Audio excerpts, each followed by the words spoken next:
Om Agnir Murta Chakshusi Chandra Suryo Vishaha Shrotrivak Vivitasha Vedaha Vayu Prana Hridaya Vishvamasha Padbayam Prativihi Sarvabhutan Taratma Om Shantihi Shantihi Shantihi. Verily, that one supreme consciousness is the indwelling self of all beings. Fire is its head, the sun and moon its two eyes. The revelation of Scripture is its cosmic mind. Its arms and legs are the four directions. The universe is its heart. The wind is its breath. Music is its voice. And from its feet, the earth has originated. Om peace, peace, peace.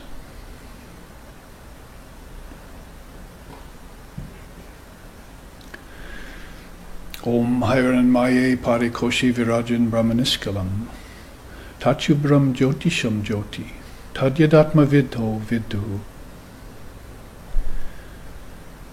Shining like burnished gold, highest and deepest, the core intelligence of living beings, partless and indivisible, ever pure, free from all taint. The essence of everything which all beings seek, either knowingly or unknowingly, there shines Brahman. It is that which the Guru teaches. It is that which the wise beings exult in. Om peace, peace, peace.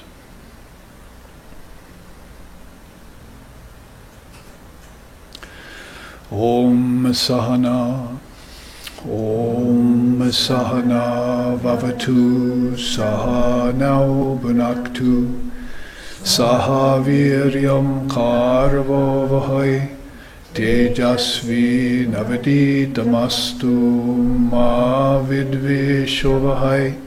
Om Shanti Shanti Shanti. May Brahman, the reality, protect us. May Brahman sustain us. May Brahman illumine our thinking consciousness.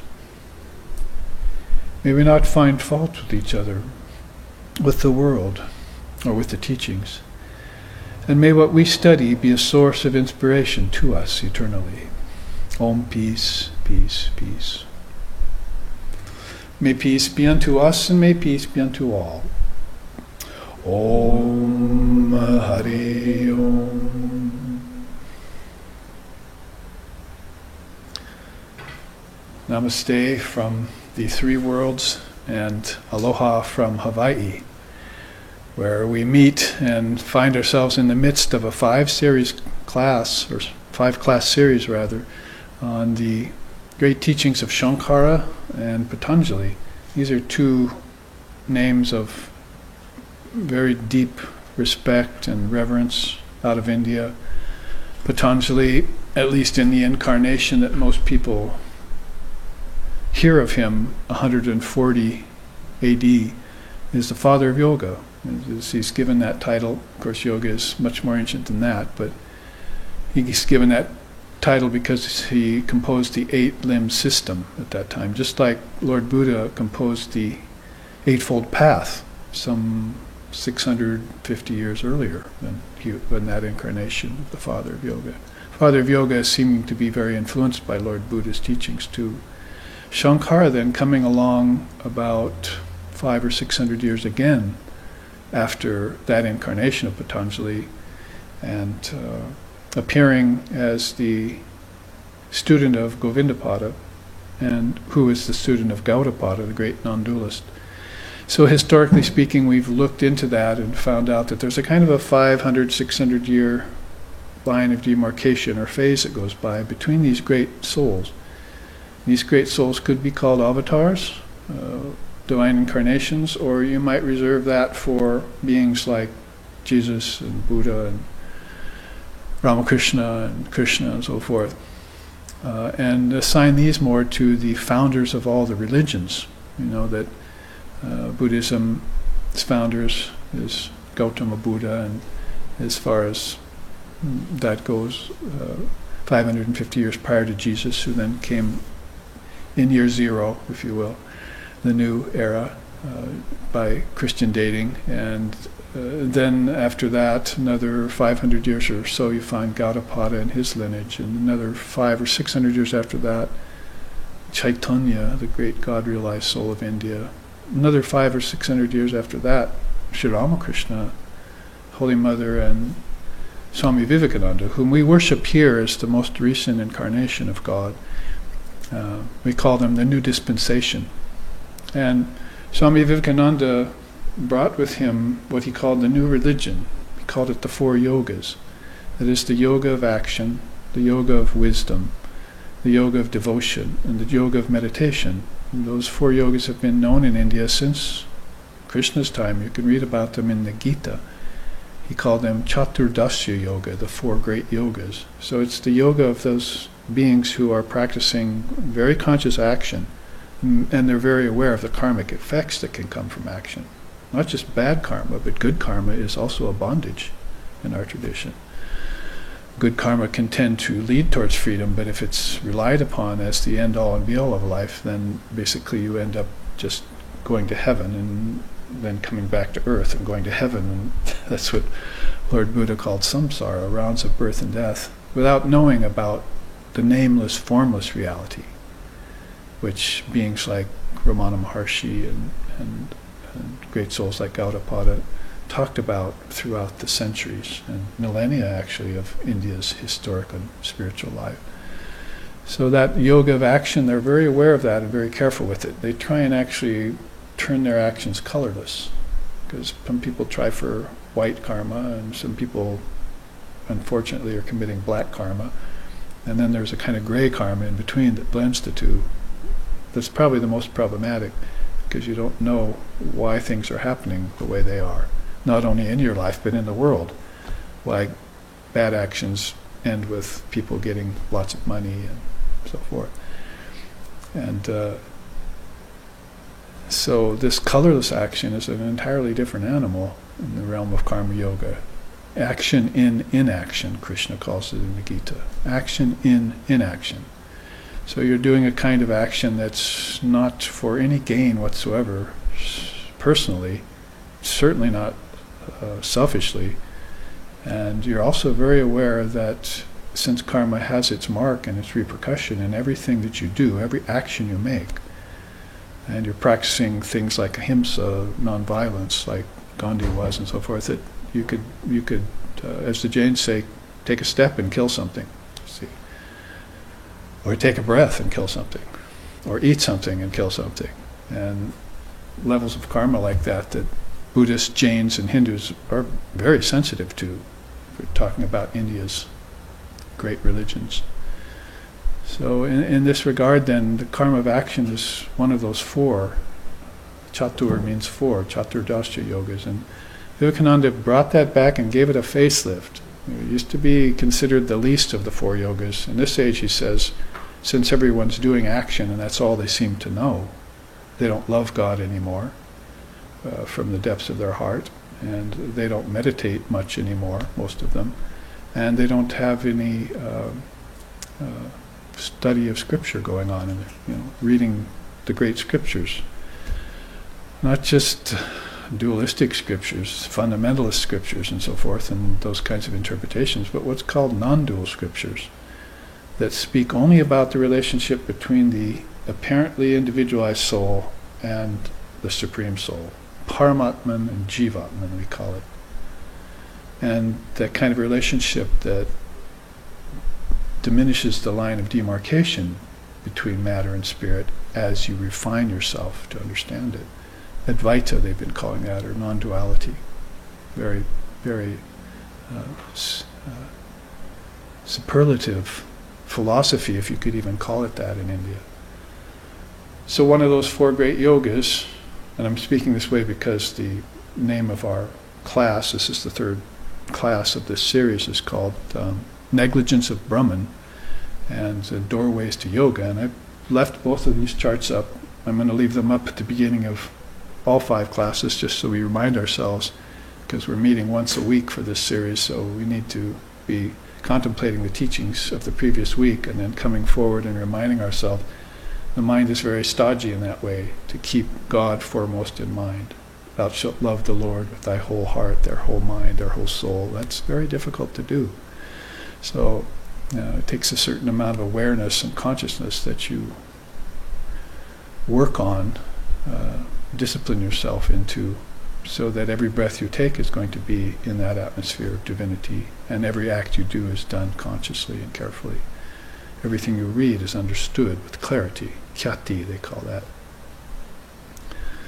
So I'm speaking this way because the subject really is very much like yoga and fall from yoga. If you fall from yoga, then you're neglecting the great teachings in yourself, and that leads to this misery, this suffering, and not only on the individual level, but on the collective level, talking about nations and ancestors who have already passed. Their karmas are coming back to rebirth.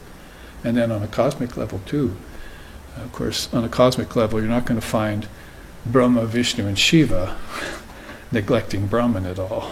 Guru Brahma, Guru Vishnu, Guru Devo Maheshwara, Guru Eva Param Brahma, Tasmai Shri Gurave Namaha. As the famous Guru Stotram sings in one of its 12, 13, 14 verses, that the Guru, the real teacher, is Lord Brahma, who is the projector of all the worlds.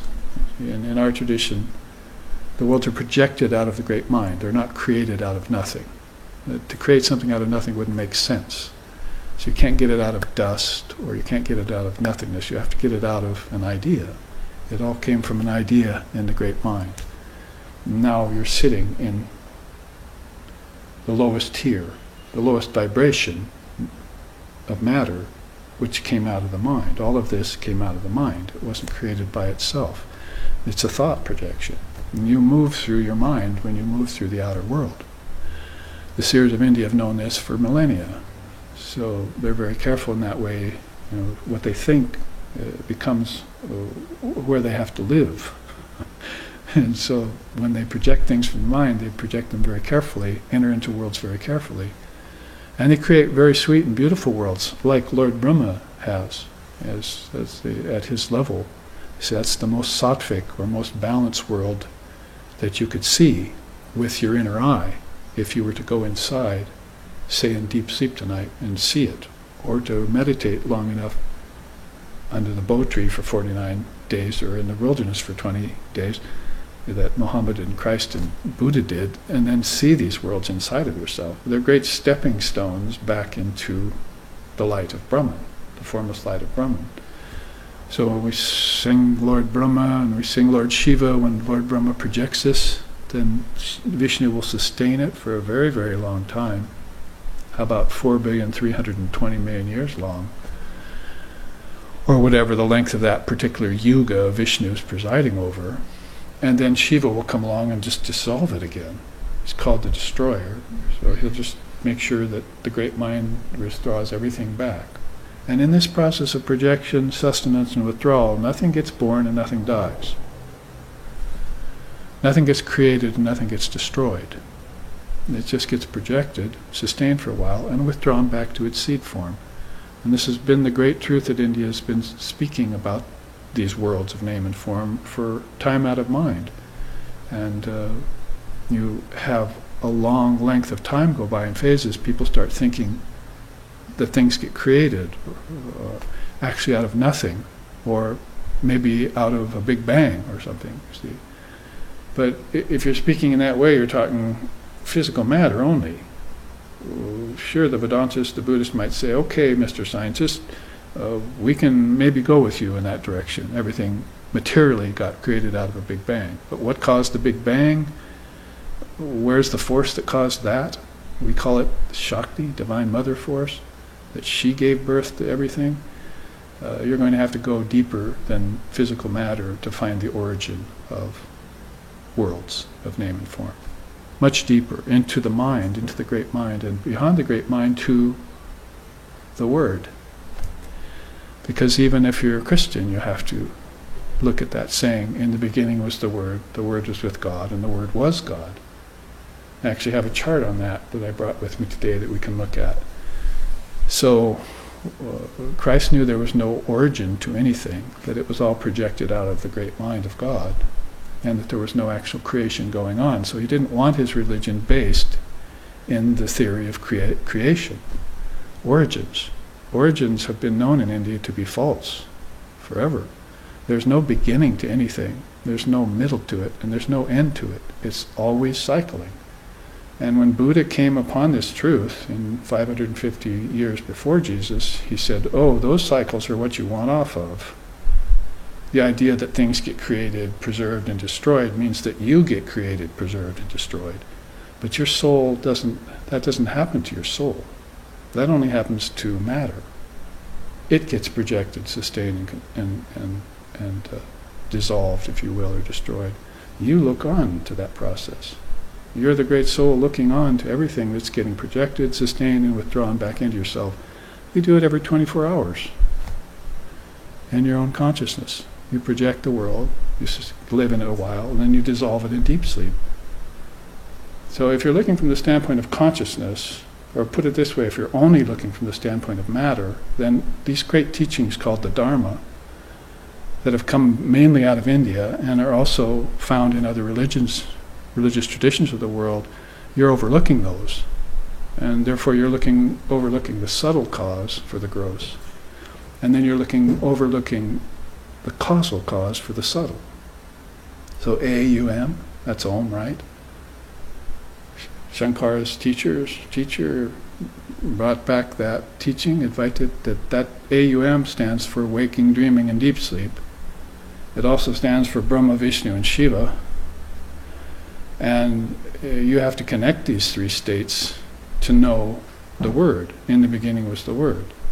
So you have to connect A with your waking state, U with your dreaming state, and M with your deep sleep state. And when you know those to be one, in unity and harmony with each other, then you can go beyond the three states of awareness and see your Atman, or your Buddha nature, or your perfect true nature.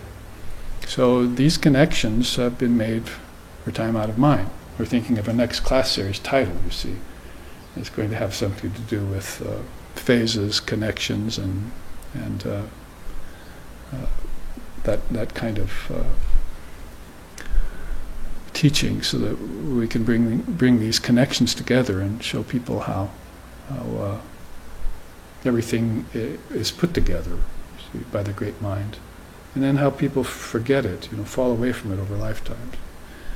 So you shall know the truth, and the truth shall set you free if your eye is single. So how to make this eye single and see through these appearances of things and go to the very source of it, that's all about Advaita Vedanta or Zen Buddhism or other great traditions that are making that the emphasis of their life, and making that their thinking process, and making that their breathing process, making that the eating of food and digestion in its process. All those things are specifically focused in on by these great souls. So speaking like that yogically, then you've got this other yoga that comes along called Jnana Yoga, and that's what we're concentrating on in this class today. To hear these teachings again, which have come out of ancient India, and which have down a long efflux of time, Krishna says, have gotten forgotten, you see, or sometimes tampered with, see, text tortured. And so you have to return to the original clarity. Both Buddha and Patanjali talked about the word khyati, clarity. So you have to get clear about these things again, so that all these incrustations and these overgrowths that are going on in your mind get taken away. Sri Ramakrishna used to say it's like taking barnacles off the hull of a ship, you see. And those old wooden holes, you see, someone had to take a big breath and dive down there with a hammer and chisel. I don't know how they did that. And then chip off some of those barnacles off the hull of the ship so they could actually sail again out of the harbor. Because otherwise it had sailed so long that it had gathered so many barnacles it was practically sinking under the weight, and it couldn't make any forward progress. So he's talking about the mind, the ship of the mind that has to sail the ocean of this world. And it has to do so with the least amount of resistance so that it can remain clear about the nature of reality and not fall victim to relativity all over and over again. So this second yoga, Jnana Yoga, will clarify your thinking process again, will return you to clarity. And I remember those teachings. For you it should be a matter of just remembrance and adherence, you see. It's not a matter of I disagree with you, because there is not many truths. There's just this one truth. And the Dharma has always been the one way to explain that truth. And any other way to try to explain it turns into argumentation and verbiage, and doesn't clarify the mind. But if you can go and hear an authentic Dharma teacher, like we have on earth today, the Swamis of the Ramakrishna order, the Dalai Lama and his monks, other great teachers that are teaching, Ramana Maharshi and the Advaitists, and then all of a sudden you should have that clarity. I remember, you see. And that should be able to filter out all of these competitors for the throne of your heart and mind. And Jnana Yoga will be sitting there. You see, you'll put on that crown of discrimination. One of the greatest scriptures of the modern time was written by Shankara, and it was called Viveka Chudamani, the crest jewel of discrimination. Discrimination between what? Between the wheat and the chaff, if you want to use old biblical terms, or between the real and the unreal, if you want to use monastic terms, between what is essential and what's non-essential, if you just want to get it right down into your life, so that when your mind is clear, you're moving through Brahman. So you're moving through reality, even here on earth. If your mind's not clear, you're moving through Maya. And Brahman is known for the bliss it grants, and the peace it grants, and Maya is known for the suffering it confers upon the soul, and for the confusion that souls go through. So which do you choose? Sri Krishna says in the Gita, there's always been these two eternal paths, Arjuna. One is called the path of the sun, and one is called the path of the moon. The foggy path and the clear path. And through the foggy path, beings leave the body and return again to enjoy and suffer. But through the clear path, they leave never to come back again. And you don't find this kind of straightforward statement in the other religions of the world. Just in India, beings like Lord Buddha and Patanjali and Krishna and so forth, they don't make any bones about it or pull any punches. They want you up and out of the body. The body is where birth, growth, disease, old age, decay, and death take place. And those six don't take place in your soul. So why are you living in your body, they ask. You see, why don't you make your shift of consciousness, leave the body alone, and live in your soul again? Let the body do what it will. You see. In fact, the body, if you're living in the soul, will be a divine vehicle as far as Christ is concerned. It'll be the temple you live in. But if you don't have that clarity of living in your Atman, we call it, or Paramatman, then the body just becomes a place to party, you see, or a place to become defiled. The temple has become defiled. And you see that happening in the world everywhere. And I know a few people in the world who, under my instruction, will go and move into a house, and the first thing they'll do will be set up their shrine room. It's not like, who gets what bedroom, or what are we going to do with the kitchen, or what are the pretty curtains we get to put up in the living room. It's like, where does God get installed first? It's the first thing they think of when they go into a new house or build a house. In fact, before they build the house, they'll put statues of Ganesha, the god of auspiciousness, underneath the pillars of the house. The very first thing they're thinking about when they're constructing something is the divine. So call it what you will. Allah, Almighty Father, the Great Spirit, Brahman, we don't really care. They're names, but the names that they're applied to is this one great reality. So, in that teaching of Jnana Yoga, it should make everything clear. And then the Karma Yoga will then become, the path of action will then become also clear. My teacher's name was Swami Asheshananda. It means having no residue left. The bliss of having no residue left after you've lived a lifetime. You go to your final rest, and the body goes to its grave without any residue of karma left over whatsoever, nothing to hold you down. Sri Ramakrishna said, the beings who live like that are like hot air balloons. See, they always rise. Other beings are like rainwater that settles to the lowest place and can't get out of it.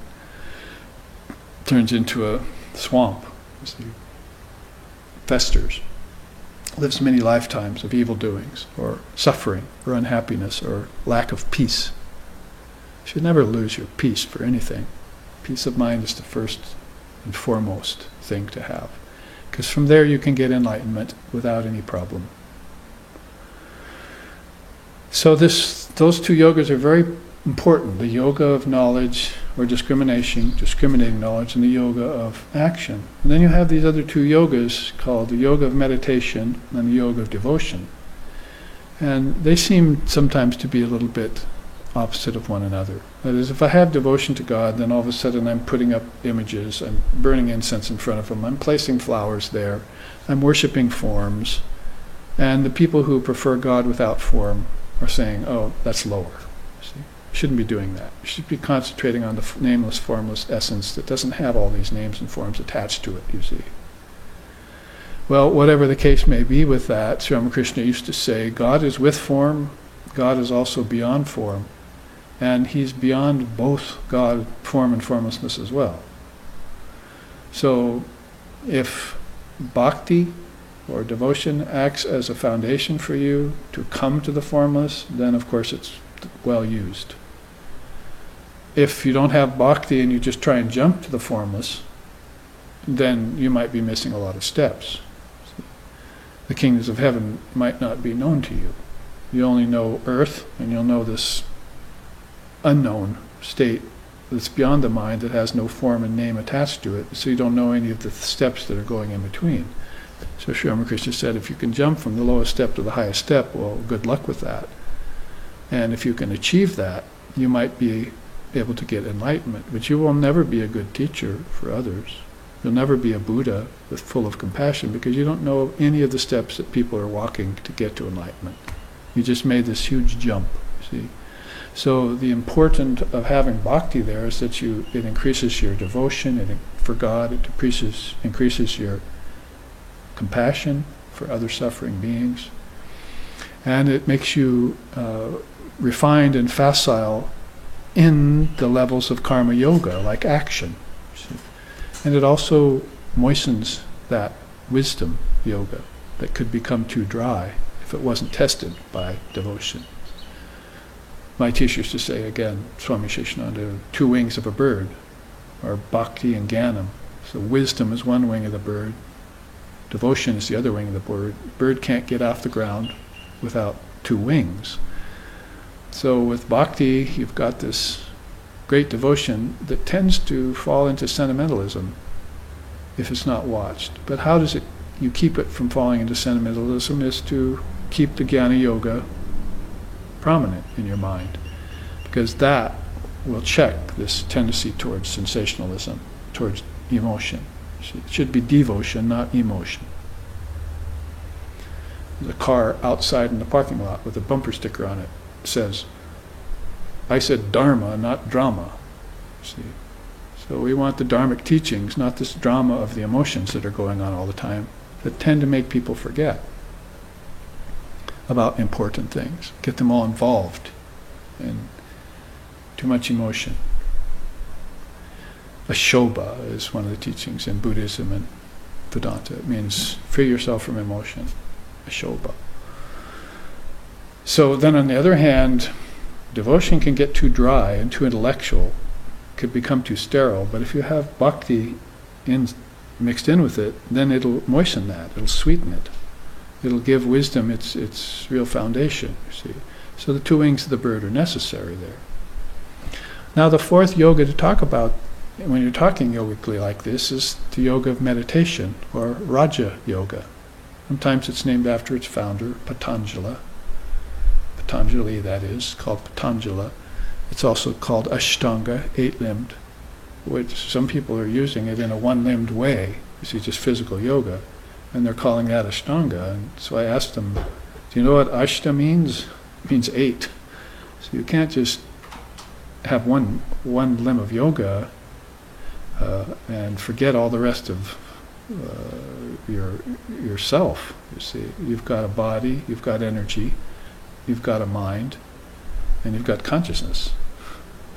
These are four different levels of your being, and they all have to be catered to in the right way. So Ashtanga Yoga, the father of yoga, makes sure that you'll be able to do that if you follow the eight-limb system. And it was the same with the eightfold path of Buddha. It's called Ashtangika Marga. So you see that these great souls came up with these systems that would cater to all levels of your being. Probably Lord Vashishta at one end of India's history and Lord Patanjali at the other end were the good bookends. And they were the two healers that applied themselves to all levels of your being. Teachings for the body, teachings for the energy, your breath, you see. Teachings for your mind, its thought, its higher tendencies, and also teachings for the spirit, for spirituality. And then in between there was all these other great teachers too that applied themselves more or less to one or two or three yogas, and were known for that. So to bring this introduction to this third class, is it we have here, and this subject of negligence of Brahman and doorways to yoga, then I'm saying that Swami Vivekananda brought these four yogas current in 1893 to the West at the Parliament of Religions in Chicago and called it the New Religion. Just called it the New Religion. You can forget all other religions, as it were, or isms that are pulling you down, that are not doing their job today, and you can just apply yourself to these four yogas. You don't have to believe in God necessarily to practice them either. You can find out what God is after you begin the practice. Because basically what you're doing is trying to connect your lost self with your eternal self. The lost self happens to be a mind that has an ego attached to it and is wandering. If it's found a bit, then it begins to play in the fields of the Lord. See, then it feels good, you see, has a connection.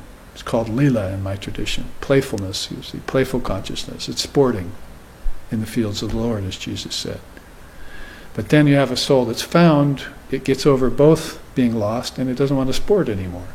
It just wants to be at one-ment with itself. Because you cannot describe what that at one-ment is all about. That which mind and speech fall back from, unable to comprehend it, both being unable to realize it. See? The one who realizes the bliss of that Brahman sheds fear for all time. And so it is. That's right out of the Upanishads of India. Statement out of these beautiful 108 Upanishads that are left from the ancient time of the ancient rishis. So mind and speech cannot fathom that. So that sense of absolute oneness is what Buddha got under the Bodhi tree and called it nirvana. What Patanjali had when he meditated and got a sampragyata samadhi. And when Jesus had beatific vision and saw his Father, he and his Father as one, he had that also in the forest. So no matter what being you look at or what religion you look at, there's this state of transcendental reality that these souls, a few of them, achieved and tried to come back and speak about to other souls. So that we'd be aware of that, so that it would be something that we could seek after. See? seek enlightenment. Do it through spiritual practice called sadhana. Sadhana is what's missing in the world when you look around. Actually, engaging in a spiritual practice daily, as if you would mow the lawn or brush your teeth or any other thing. How about seeking enlightenment daily? You see, it's the most worthy of all great fruits and all great treasures, according to the most enlightened beings that have come to this earth. So why am I not pursuing that? You see, daily, even for an hour worth of meditation in the morning and an hour at night after work. Maybe not be the best use of meditation, but a very good use for meditation would be to get up in the morning and meditate to inspect what you just dreamed about. Because your consciousness went somewhere when you went into dream. That's the kingdoms of heaven within, is dream state. I don't know if you know that or have thought about it that way, but the kingdoms of heaven without, did you ever hear that saying? That's what science is seeking. Some sort of utopia up in the stars. There's nothing up there. In fact, there's hardly even 5 elements up there. In all places we've seen. So the kingdom of heaven within, where would that be? In my body? That doesn't make sense either, because that decays and dies. So it must be within my mind. Kings of heaven must be within my own mind. So I'm going to have to inspect my own mind. What are the two things I'm doing when I inspect my mind? Sleeping or meditating? Those are the two avenues you have to inspect your deep sleep state and your dream state. Remember, A, U, and M equals waking, dreaming, and deep sleep to the Indian seers. They're straight across the board. The A of the Word, which is in the beginning, which was God, and was with God and was God, as Jesus quoted to John in the Garden of Gethsemane. That A is waking state. And then the U is dreaming state. And then the M is deep sleep state. So these 3 matras, letters of a word, of the word, are the most important of all words. They're called bijams. Sometimes you put them together and they're called mantras. People go looking for mantras, they don't know what it means, they don't know how to connect it. The teacher doesn't tell them what it means. And they collect a bunch of them and come back and say them for a few weeks, and nothing happens, you see. Oh, it's just all nonsense, they say. So you never knew the meaning of the word. And every mantra that I know of begins with Om. Buddhist, Hindu, Jain, the mantras begin with Om. Whether it's Om Namah Shivaya, or Om Tari Tari Turi Swaha, or Om Shri Ramakrishna, it begins with the word. So you have to know what the word means. So don't spell it O-M anymore. That's just acceptable verbally, but it's not acceptable. It's not spiritually correct. It's not philosophically correct. A-U-M is what you should be thinking, because that immediately reminds you that it refers to your own consciousness in 3 different states: waking, dreaming, and deep sleep. So if you're going to inspect your consciousness, then you want to wake up in the morning and meditate on what you just experienced at another level of consciousness, because you went into the heavens, kings of heaven, last night. You maybe spoke to your father, who is past, or your grandfather. You spoke to some great seer. You had some vision of some great saint. And you woke up not remembering them. Or sometimes you woke up with a little remembrance of having that, you see. So your consciousness was either more focused or very dim at that time when you fell out. When you fell into the sleep of your consciousness. But when you kept your consciousness intact and went in and inspected your dreams, and if you couldn't do that at the time you were dreaming, you should do that after you wake up, you see. Then you begin to prove to yourself the synchronicity and the unanimous, homogeneous nature of Om, of the word. That your consciousness is really one, but it's experiencing things at 3 different levels. And for time out of mind, they've called that causal, subtle, and gross, the 3 worlds. Causal is deep sleep, subtle is dreaming, and gross is waking. here everyone thinks they're the body. They think nature is the ultimate thing, 5 elements. They think pleasure is the purpose of life. That's called gross in my tradition. Your consciousness is at a gross level. I mean, it doesn't necessarily mean like, ooh, gross, but it could mean that, depending on how refined your consciousness is, but it just means the most apparent, dumbed down level of vibration you can arrive at. If you inspect that level of vibration, you're even getting a key, because every atomic particle or subatomic particle is vibrating at a billionth of a second.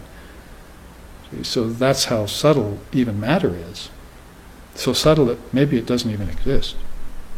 If it's just all made of vibrating particles, maybe it's, could it be the shifting sand that Jesus talked about? That when you're living in matter, you're living on shifting sand? You're basing your whole life on it? And so, you work your way in meditation. So I was saying the use for meditation might be to meditate in the morning when you get up, to inspect what happened to you just most recently. And then at night, what's the efficacy of meditating at night, if you're using meditation in this relative way, for, say, refinement or purification, is to think about everything that happened to you during the day and neutralize it. Somebody insulted you, think about it in meditation tonight, neutralize it, let it go. Somebody praised you, think about it in meditation, let it go. Praise and blame, see. No praise or blame can be where praise or praised and blame or blamed are one. Thus be thou calm, Swami Vivekananda said. So you always want to return your consciousness to a state of inner calm, peace of mind, that will eventually get you into oneness, this unspeakable oneness. So this is a daily practice you do, if you're doing this 4th yoga of meditation, isn't it? I mean, there are better uses for meditation, to see God face to face. Gandhi said, when we looked at Sri Ramakrishna, which is the great soul we worship here, we see God face to face, Gandhi said. So India is aware of their great avatars when they come. They know these great souls. And they're not going to take any wooden nickels or any masqueraders or any false teachers or false prophets in their place. They love Jesus just as much as the Western Christian. They worship him at Christmas. I've been there.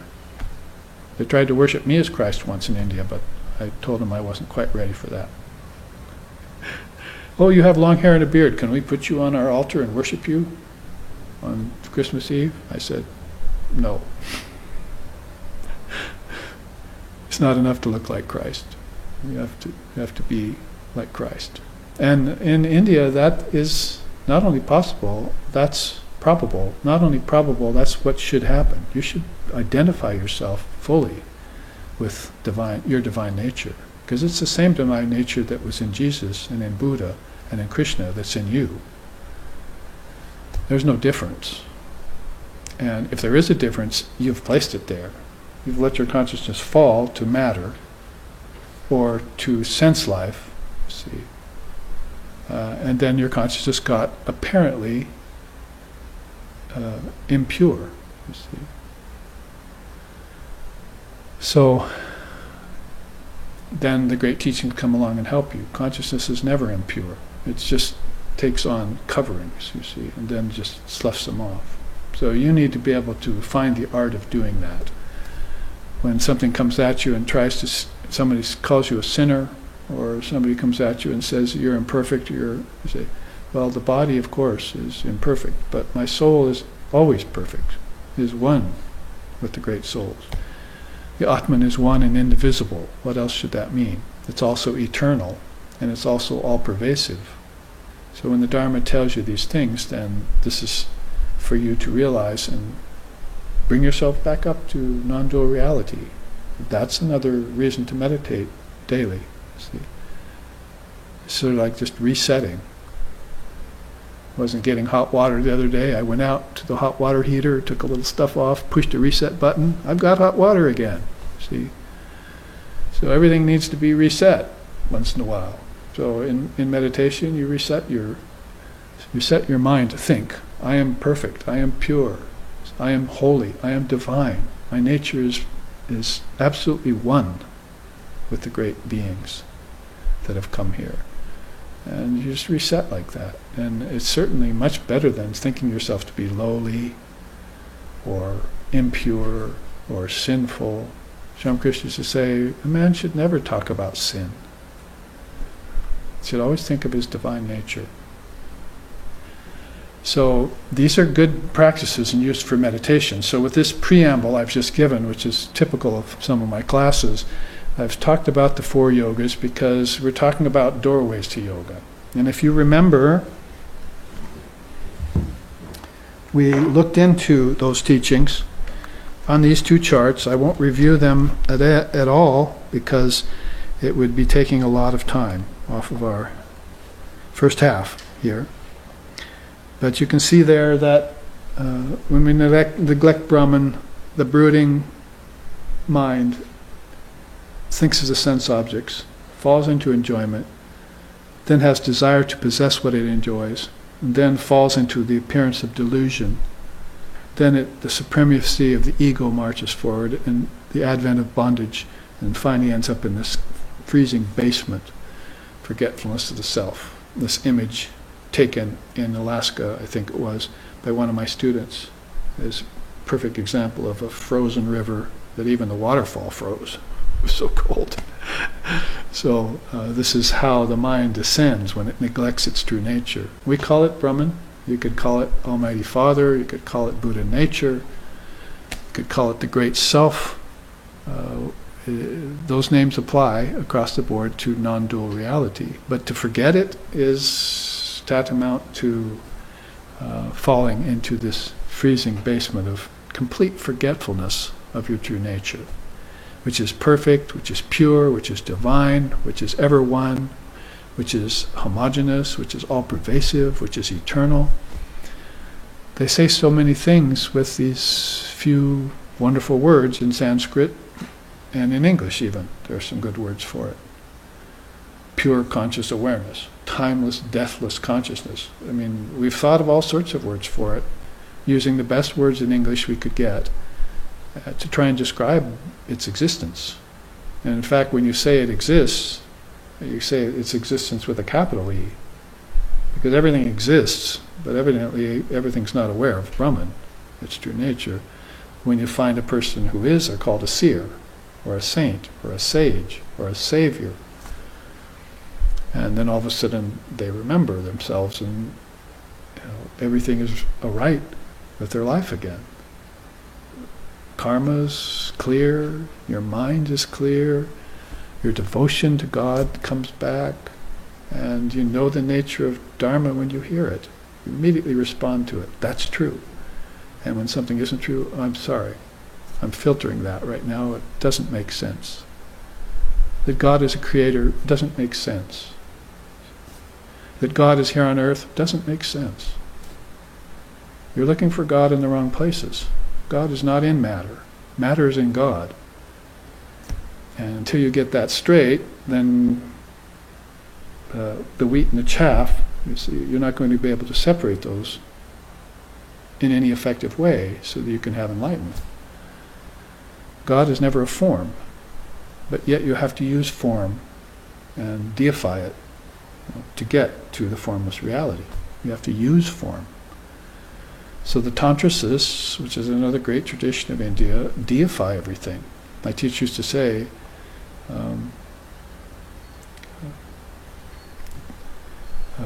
renunciation is not condemnation, it's deification. So when you renounce a thing, and that along that line of thinking, you renounce it as being other than Brahman. You're going to end up with the realization that says, all this is Brahman, right? The great sayings of India, Sarvam Kalvidam Brahma. You see, all this is Brahman, but you cannot jump to that stage and understand it until you've clarified your mind to a certain degree so that it knows that God can't be a form. Otherwise, then you're mistaking or calling God forms, and it's an insult to God, or Brahman. See? It can't be a form, but it can be behind all forms. Because if you take that away, no forms wouldn't exist. Put it back, forms can then exist. It's like icebergs in an ocean. The ocean doesn't have any solidity. It's all liquid, you see. All of a sudden it forms an iceberg. Then the sun melts it. So divine awareness or consciousness is like that. It can assume forms. It can produce them, as it were. Project them is a better word. But then it can all melt back again into liquidity, homogeneity, and it's all one thing again without any separations. Consciousness has the ability to do that. If you want to know about that, worship the Divine Mother.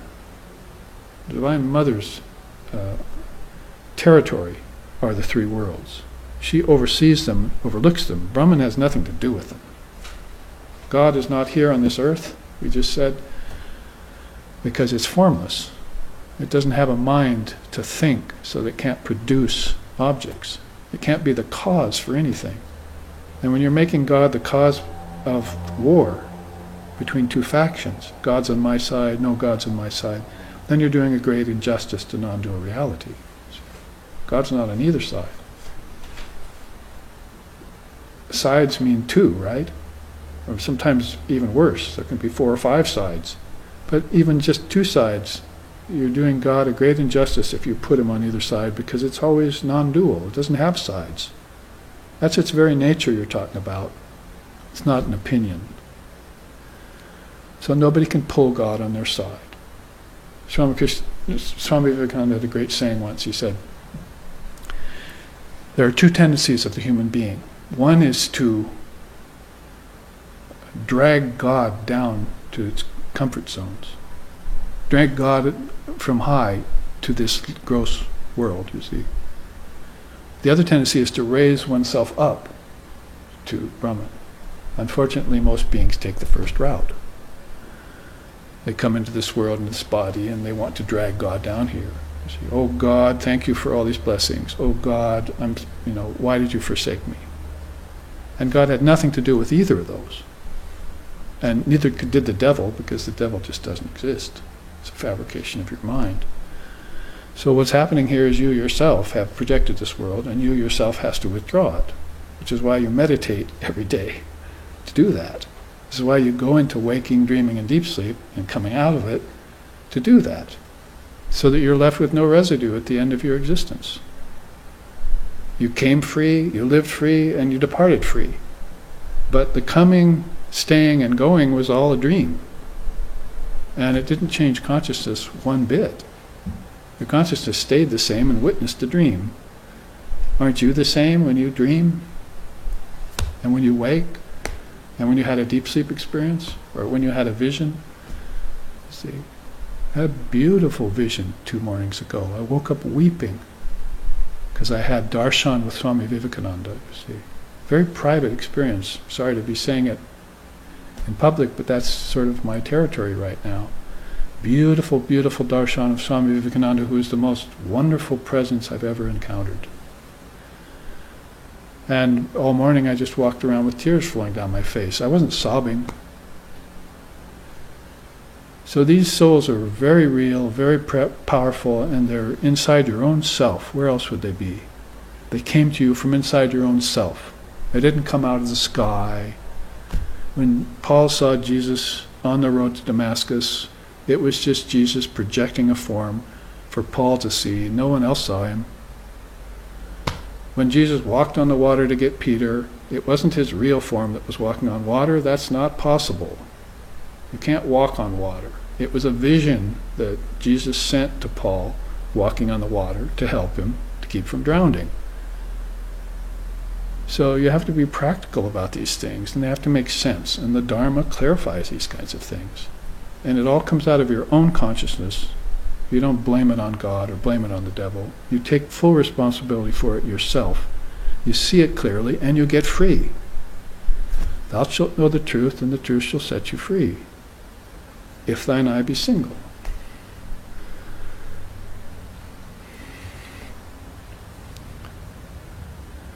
So negligence of Brahman is the opposite of what I'm talking about. It's forgetting the Dharma, it's forgetting the teachings, it's forgetting all you know, that all the things you've learned from your past lifetime, you're forgetting.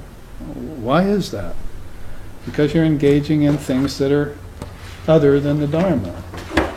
Now when we looked at these teachings, we looked at, actually I have it on, hope I have it on another stand, there it is. This is what we looked at last week. You see this all right? Is there glare or any problem? Seems to be all right. All right, so we looked at this last week. Now here's Govindapada. In his last incarnation was the father of yoga, 500 years ago, you see. Now he's sitting in a cave, and Shankara, as a 12-year-old, 13-year-old boy, comes to him looking for his guru, because Shankara knew all the Indian scriptures by the time he was 8. He was an outright prodigy, spiritually speaking. Just like Jesus left his family when he was 14, Shankara left his family when he was a young teenager. Looking for his guru, he breaks down the entrance to this cave with the help of the villagers, comes in and finds Gaudapada sitting there. Gaudapada is holding wisdom that Shankara wants to know from a previous lifetime, called yoga. He composed the 8-limb system in 140 BC, let's say, closely. I'm sorry, 140 AD, which is 140 years after Jesus and some 640 years after Lord Buddha, or 700 or so. So there's Govindapada sitting there, Govindapada sitting there, Shankara walks in, sits at his feet and learns. And this 8-limb yoga is what Govindapada had left behind for the human race some 550 years earlier than that. See, 500 maybe years earlier than that. He left this behind. We know it's yamas and niyamas, 5 of each. We know it's sitting in asana like this.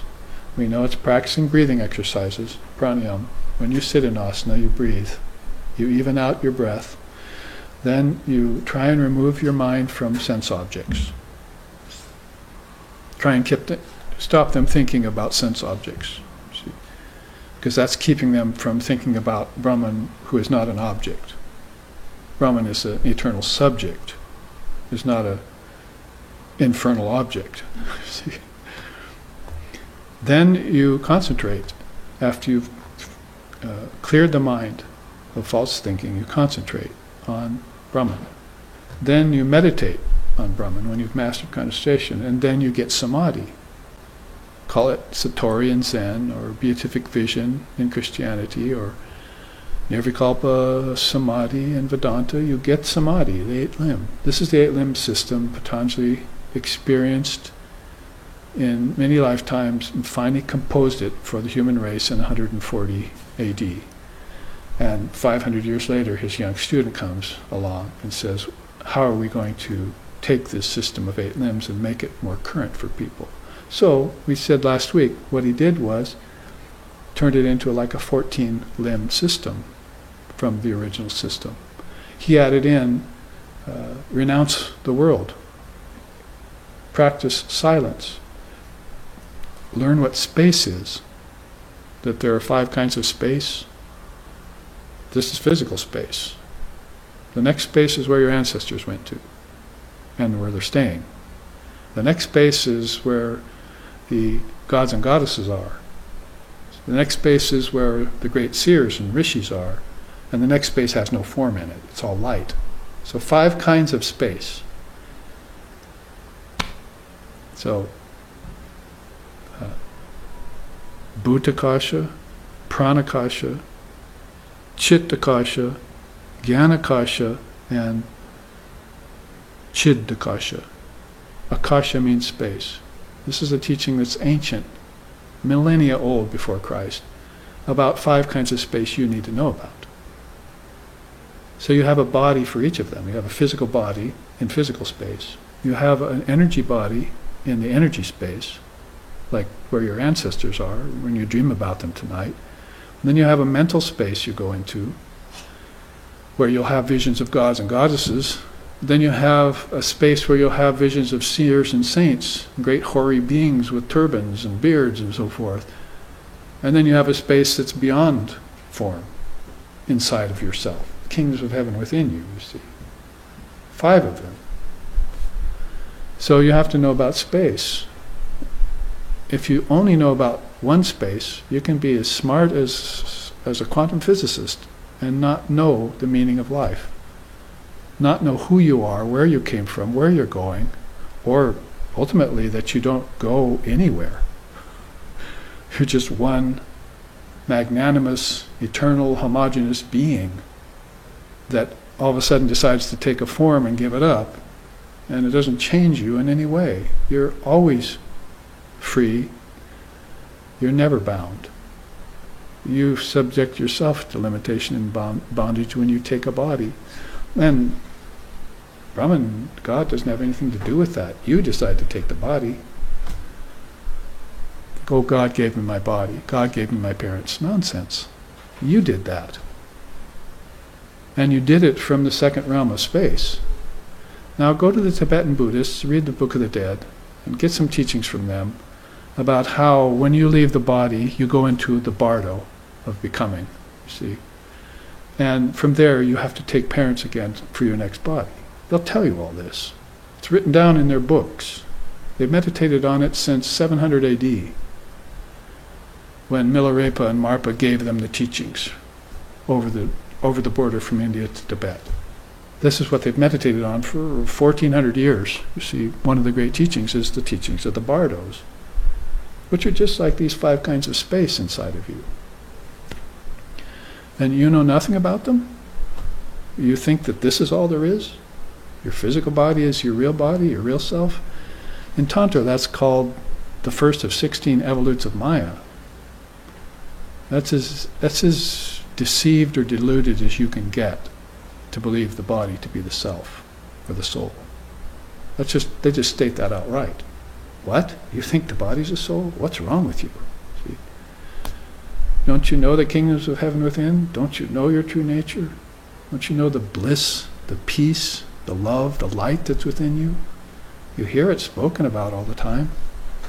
And you don't believe it yet? Or you've forgotten it? Yes, you've forgotten it. You've become that cold. Your consciousness has become that frozen. You began to believe in the solidity of matter as being the be-all and end-all of all of your existence. And so you know nothing about your subtle body, nothing about your causal body, nothing about the Word, and the words that the great beings speak about the Word in the various ways they describe it. So, yeah, Shankara said, well, you know, here, let's add in to this 8-limb system, which is marvelous, but it's 600 years have passed. Let's add in that beings better start learning about the space of consciousness. Why? Because they're focused on the physical only, you see. I mean, we've made an art form out of it in the materialistic West. We know nothing about spirit. We don't even believe in spirit. What I'm saying is hocus pocus and to intellectual scientists, most of them. Some of them are starting to get a clue. James Jean said at the turn of the century, we studied nature for a long time, and it looked to us like a machine. See, it was just pumping out flowers and valleys and mountains, stars. See, but now we look at it in a different way. We're beginning to think that nature really looks more like a thought. This is a scientist saying this. Nature really looks more like a thought, you see. Oh, so all of a sudden, bingo. Somebody hit the nail on the head. This is what India's been thinking for millennia. Not thinking, saying. Not saying, proving. As they come back into matter and leave matter and still exist. And it's what I was just saying to Tibetan Buddhism. At the time of your death, you have to have a conscious death. You give up earth, water, fire, air, and ether. This is a practice you learn while you're living. When I die, my consciousness is going to have to renounce earth. See? And it's going to have to renounce water. That's why my mouth gets dry when I'm dying. It's going to have to renounce fire. That's why my eyes can't see right. Things are wobbly. See? It has to renounce air. I can't breathe properly. It has to renounce ether. I'm in and out of consciousness, right? I don't know where I'm going. I'm here, there's my friends around my bedside, now I'm gone. So I'm shifting ether, shifting space of consciousness. So if I don't know to renounce these things is what I should be doing, and that there's the space of consciousness, and of course I'm going to have to be silent, practice silence, to understand that, because that's what the first door of yoga is: control of speech, remain alone, practice yoga, control the senses and mind. It's all about silence. So back to the space of consciousness, I'm passing from my body, and I should be then saying, I give up earth, air, fire, water, and ether. I let them go. Don't panic. See, that's what the soul does when it has to let go of the body. It begins to panic. And so a panic mind goes into a bardo called unconscious. And it's not conscious again until it comes out as a fetus in its next birth. So it knows nothing of what happened between its death and its next birth. So this is where I was coming from when I said, you choose your parents, you choose your body, you choose your gender, you choose the kind of work you're going to do, all based upon your past lifetimes. This isn't just speculation anymore. People are having to consider this as the only real, sensible way in which you can put together a series of lifetimes leading to who you are right now, or who you think you are right now. What your samskaras are. Have you heard of that word? Sanskrit, samskaras? Mental impressions that came from past lifetimes. Why one person is a fine violinist at 12. Well, the next person can hardly be a decent violinist by the time they're 30. Did God bless one and not the other? See, we wouldn't believe in a partial God like that. Why some 12-year-old can know all the scriptures by the time he's 8, and other people have no facility with them whatsoever by the time they're 80. So this is all the soul's march, through these, out from Brahman to the kingdoms of heaven to earth and back in. And if it knows this march, if it can give up the body and take it on, like Krishna says in the Gita, like children outgrowing old sets of clothes and putting on new sets of clothes, if it can do it that easily, then it has no problem and no issue with rebirth. And it has no suffering to speak of. So this is why a space of consciousness is important. Then he said he had it in Brahman as witness. You see, you have to witness time. Kala means time. So space and time are very important. So time, space, and causality. That's called a Triputi teaching in India. Time, space, and causality are three elements of Maya, and name and form are the other two. So when you leave the state of Brahman, you forget, like we were saying, consciousness freezes, as it were, and it forgets. Then it can't study time, space, causality, name, and form anymore. It gets into them, and it thinks it's that. It's a form. Somebody gave it a name. Now it's experiencing karma in space and time. See? It's subject now to cause and effect in space and time. So name, form, time, space, and causation is called Maya in India. And it's what flummoxes you. It's what causes you to fall into forgetfulness of your true nature. So, what do you do with them? How about this? Renounce them. See? How about saying, my soul is never in space and time. My soul never forms karma. My soul doesn't have a name, and it doesn't have a form. It's eternal, birthless, deathless, timeless, spaceless, without cause and effect, without suffering. As this little 12-year-old boy sang to us, Om Richorna Shanka Name Jati Beda Pita Naiva me naiva mata majanmaha Chidananda Rupaha Shivoham Shivoham Om. Always ends with the word Om. See? So he says, Namrit Jorna Shanka. I have no death because I was never born. That's basically what that means in English. Namrit Jorna Shanka, he sang. That was the 5th verse of the Nirvana Shotgun that he wrote. 5th verse, he says, you want to know the truth? I have no death because I was never born. So this is the path of the birthless ones. They know they were never born. The body was born, but they're not the body, so they're not born. The soul cannot be born. The soul cannot be created or destroyed. So when Vivekananda came here, he said, your soul is acreate. He coined a new word in 1893. It's acreate. It doesn't come into creation. It's always transcendent of creation. And when your third eye is open, you know this. You're looking out on the body and the various bodies of other beings and races and worlds, and you're just doing it from a position of absolute consciousness. Not taking on any of the misconceptions and impurities that other beings are taking on. Impervious to the suggestions of your lower nature, ego, mind, so forth, concepts. So he says, Namrit Jorna Shanka, I have no death because I was never born. Also, if you want to know the truth, Pita Naiva Me Naiva Mata Ma Janma. Pita means father, Mata means mother, Janma means birth.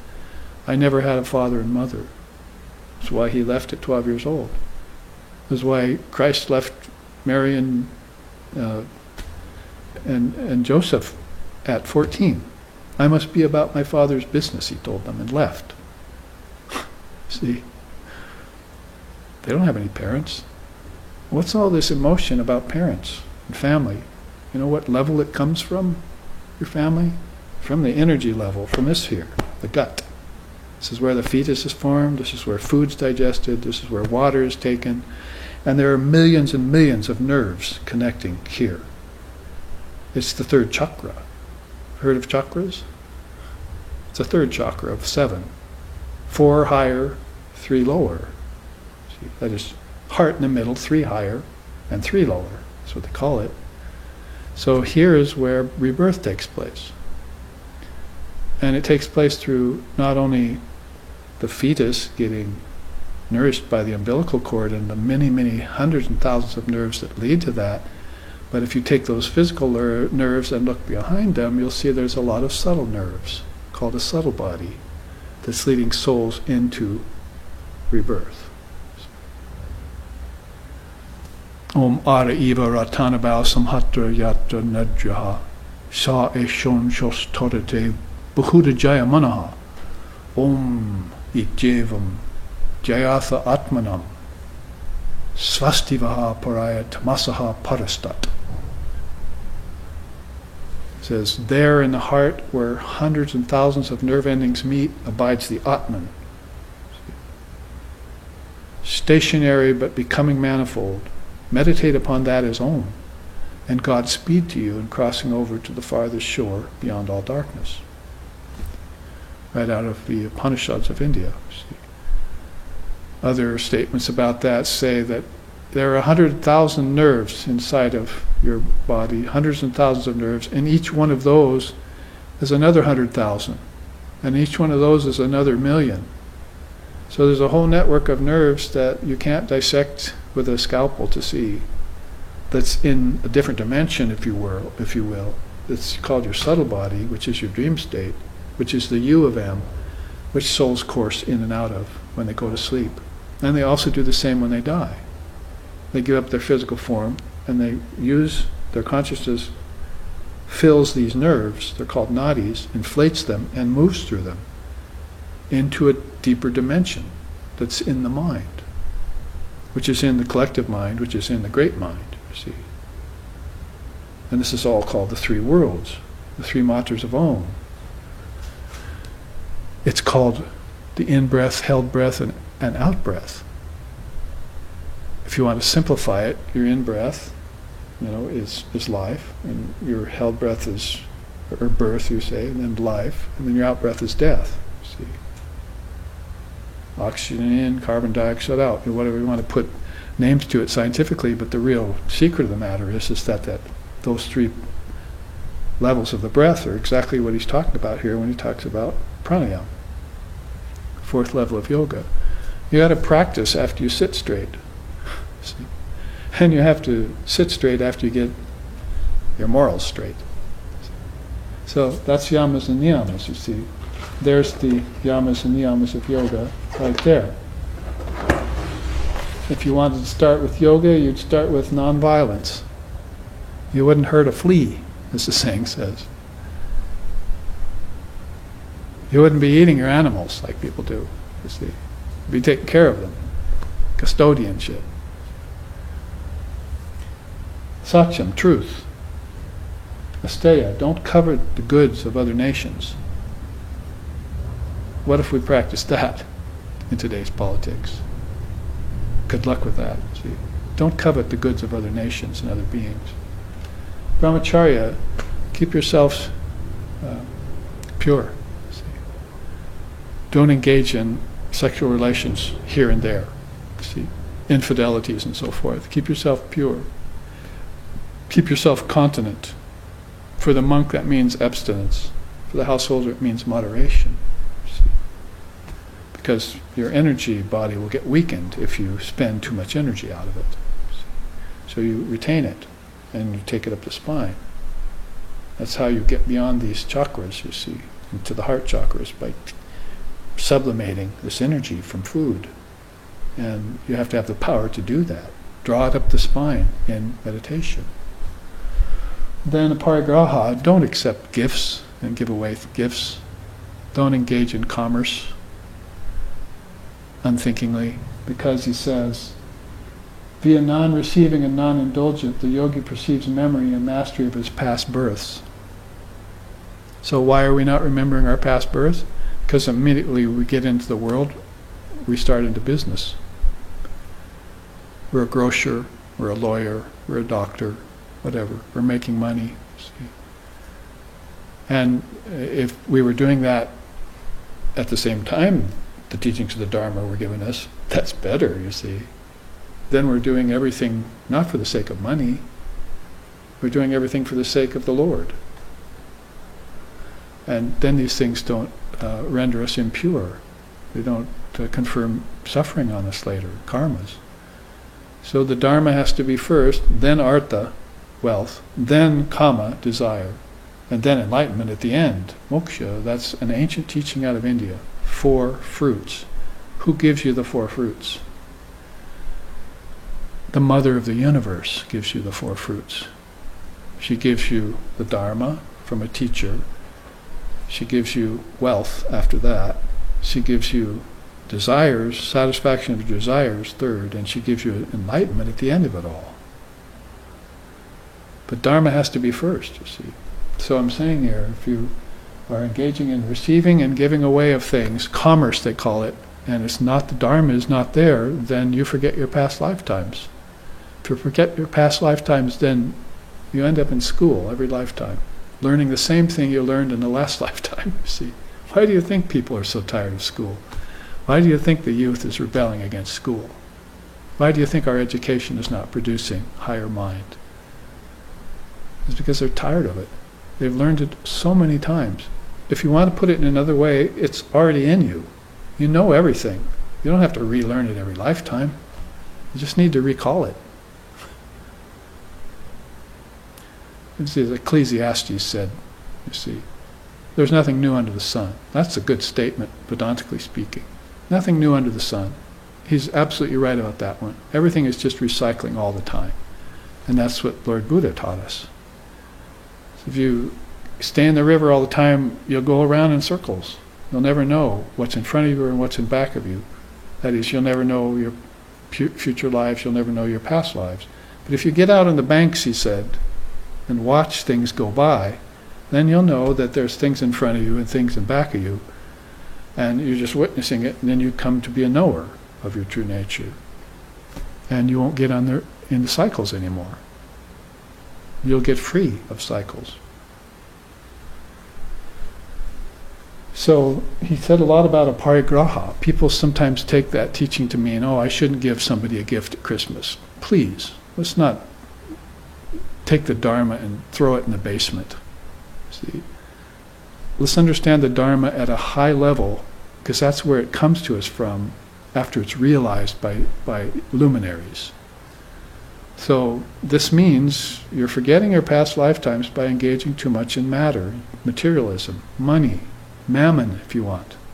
God and mammon, you can't mix them, right?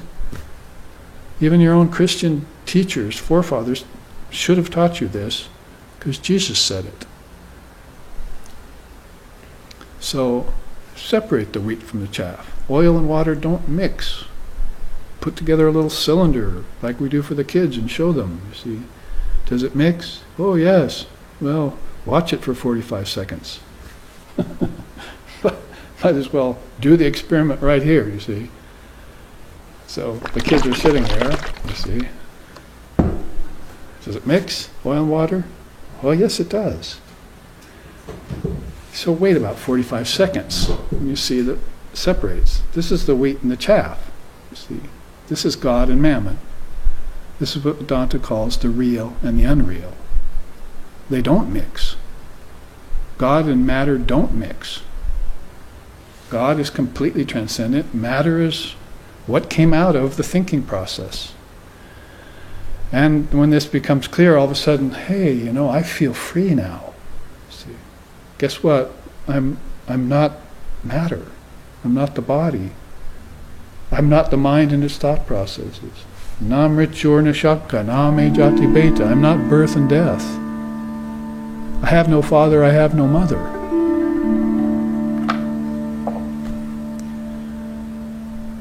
So, Chidananda Rupaha, Shivoham, he ends. See, who am I then? What am I? I am Chidananda, the bliss of pure conscious awareness.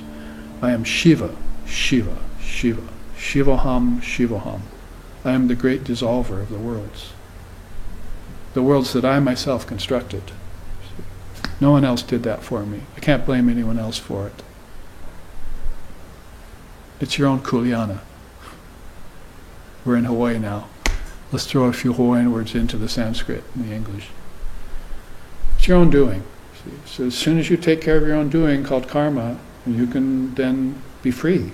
See?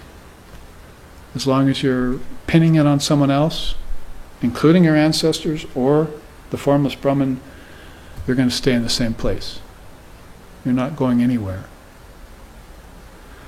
So, in the remaining 5 minutes before our break, let's look at these 5 niyamas. You see, yamas, niyamas. Father of Yoga put them together for us. 140 AD, as I was saying. Flash ahead 500 years, he's looking to come along and add a few things for us, for the age that he was in. So you see here, tapas, you want to do some austerity. You talk about the 10 commandments, right? Well, here's the 10 yamas and niyamas. So in Judaism, it was the 10 commandments. And here you've got the yamas and niyamas, which are the 10 moral exercises and observances that India wants you to do. You'll see that some of them are similar, but the implications are different because of the learning of the time. Like, for instance, if you take the first commandment, thou shalt not kill, India would hear that and go, what do you mean? You can't kill. I was never born, so you can't kill me. See? And this is the way they're thinking thousands of years before. So, it's all based on non-duality, is what we say. Krishna talks about the thread with the pearls on it. Everyone's looking at the pearls, but nobody sees the thread. Non-duality is that thread that's holding everything together. And that kind of teaching, you can't kill, is much higher, maybe more difficult to understand. I try and teach this. I go to prisons, try and teach these teachings. I say, well, got some people here who've committed some crimes. See? So how do we deal with that? See? It's not working morally. It's certainly not working in the prison systems very well, in the 10 years I've seen it. So what do? We teach them the Vedanta. We tell them that it's impossible to kill, but we tell them that there's also karma that comes from your actions. See? And that karma is not predicated on some judgmental god or some vicious devil. It's predicated on your own conscience. And you will come back to pay this karma with your ancestors and with the people that you did the disservices to, the people you killed or the people that you were coveting the goods of in other countries, you see. It's all world karma then. And it's a can of worms. What to speak of a can? It's a canister. And nobody can see where the first cause and effect came from. See, they're all blaming one another and so forth. So to get clear out of that morass of misconception, negative thinking, you practice higher dharma. See? So when you do this, tapas, it's higher dharma. You don't just say, oh, well, thou shalt not kill. But if someone does kill, what do?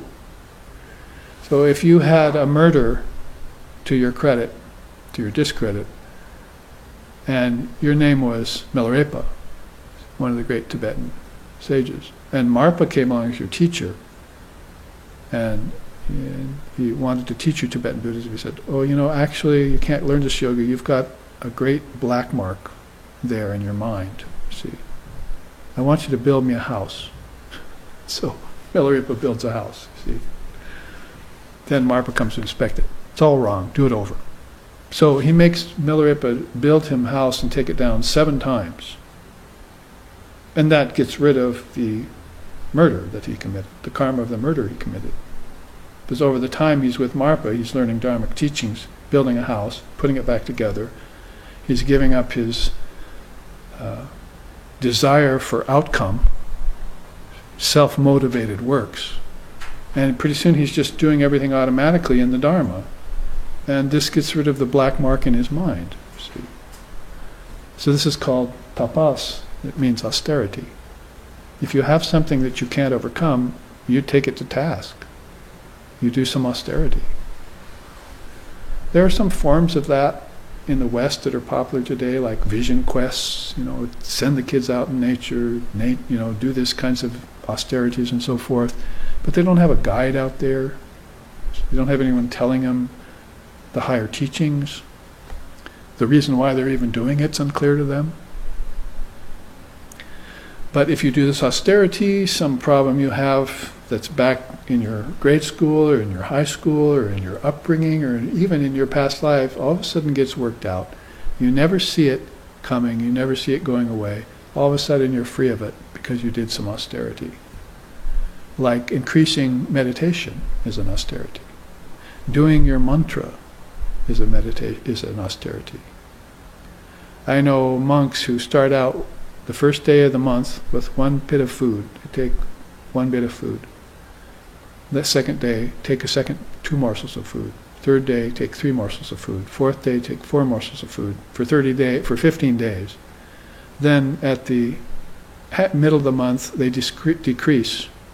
They take 14 morsels, 13, 12, 11, 10. It's austerity with food. Removes their desire for food. And you won't find them being overweight, obese, having problems of that kind that you see amongst the pleasure seekers. I know other people who do the mantra in that same way.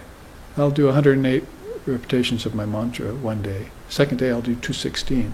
Third day I'll do 324. The fourth day, I can't add that well. So basically just increase it 108 exponentially for the first half month and then decrease it back to 108. So there are all sorts of austerities you can do that will remove defects in you, but you can't think that you can see this process actually happening. You just have to do the sadhana and then feel the result. And that's what flummoxes people or puts them off. I know we've passed our halfway time. But basically, it's an important teaching about tapas, this first yama. One of the austerities that you can do then is to the reason to do it then is to get rid of these impediments in you that otherwise you couldn't have seen or noted. You just know that you're feeling the ill effects of something, some karma from the past. So after the break, we'll pick up these other 4 niyamas, because they're a great, very great teaching. Remember, these are 5 yamas and 5 niyamas. This is what comes before you even sit like this, like I'm doing. You master these to a certain degree before you sit like this in yoga. And people aren't doing that. They're just sitting like this, breathing. And what about your mind? Is your mind feeling good on all these scores? Because if you sit like this and breathe, you're bringing power up the spine. And if you've done that before you've purified it, it brings up impurities in the mind. So how to do yoga properly is given to you by the great teachers like Patanjali. And then you follow them in the tradition. Follow it in the traditional way. So here we'll take our break, and we'll come back in 15 minutes for our second hour of Dharma teachings. Thank you for your kind attentions.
we are welcoming you back. This means swagatam. Please come into this atmosphere of the Dharma, which is spiritual teaching that rejuvenates,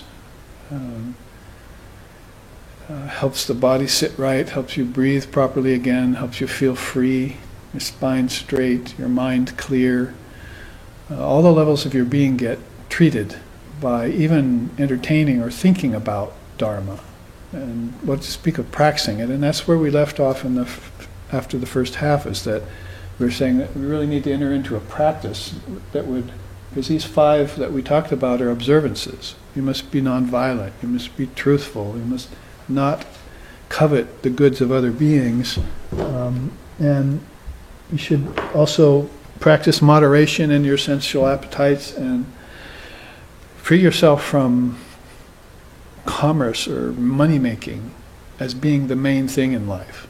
It has to be there, no doubt, but you must free yourself from that thought and seek the real wealth, the kingdom of heaven wealth that Jesus talked about. And then the rest will fall into place naturally. Your faith has to be intact for that. You have to think, well, if I think about God, God will provide for me. But people are thinking, I have to provide for myself, and then I'll put off God till later, see, kind of thing. So their faith isn't really intact yet. My teacher used to say this about the Western culture. It's funny. He said, oh, you Westerners, you say, pray to God, but keep the powder keg dry, he would say. Pray to God, but keep the powder keg dry. In other words, if you prayed to God, you'd be protected from the communists in the 60s, or the Red Chinese now, or the Koreans recently. You'd be naturally protected from that, but you don't really believe that, so you keep your powder keg, your muscles flexed over here, so that you can defend yourself, and that becomes the way of the world. And it's just right on back to the time of the Romans and before. The world is always going to be that way. So you're going to have to do something noble and something creative, if you will, around your spiritual life to put your faith back intact. And these yamas are that. You quit fearing, quit being violent, and quit coveting things. You should be satisfied with just what comes to you naturally. Shankara himself said that. In one of his verses, he says, be satisfied by what comes to you naturally, just with your everyday living. Don't seek for more all the time. Be content with what comes your way naturally, he says, and not always grasping. Selfish grasping is one of the teachings in Buddhism. The unwholesome roots, they call them.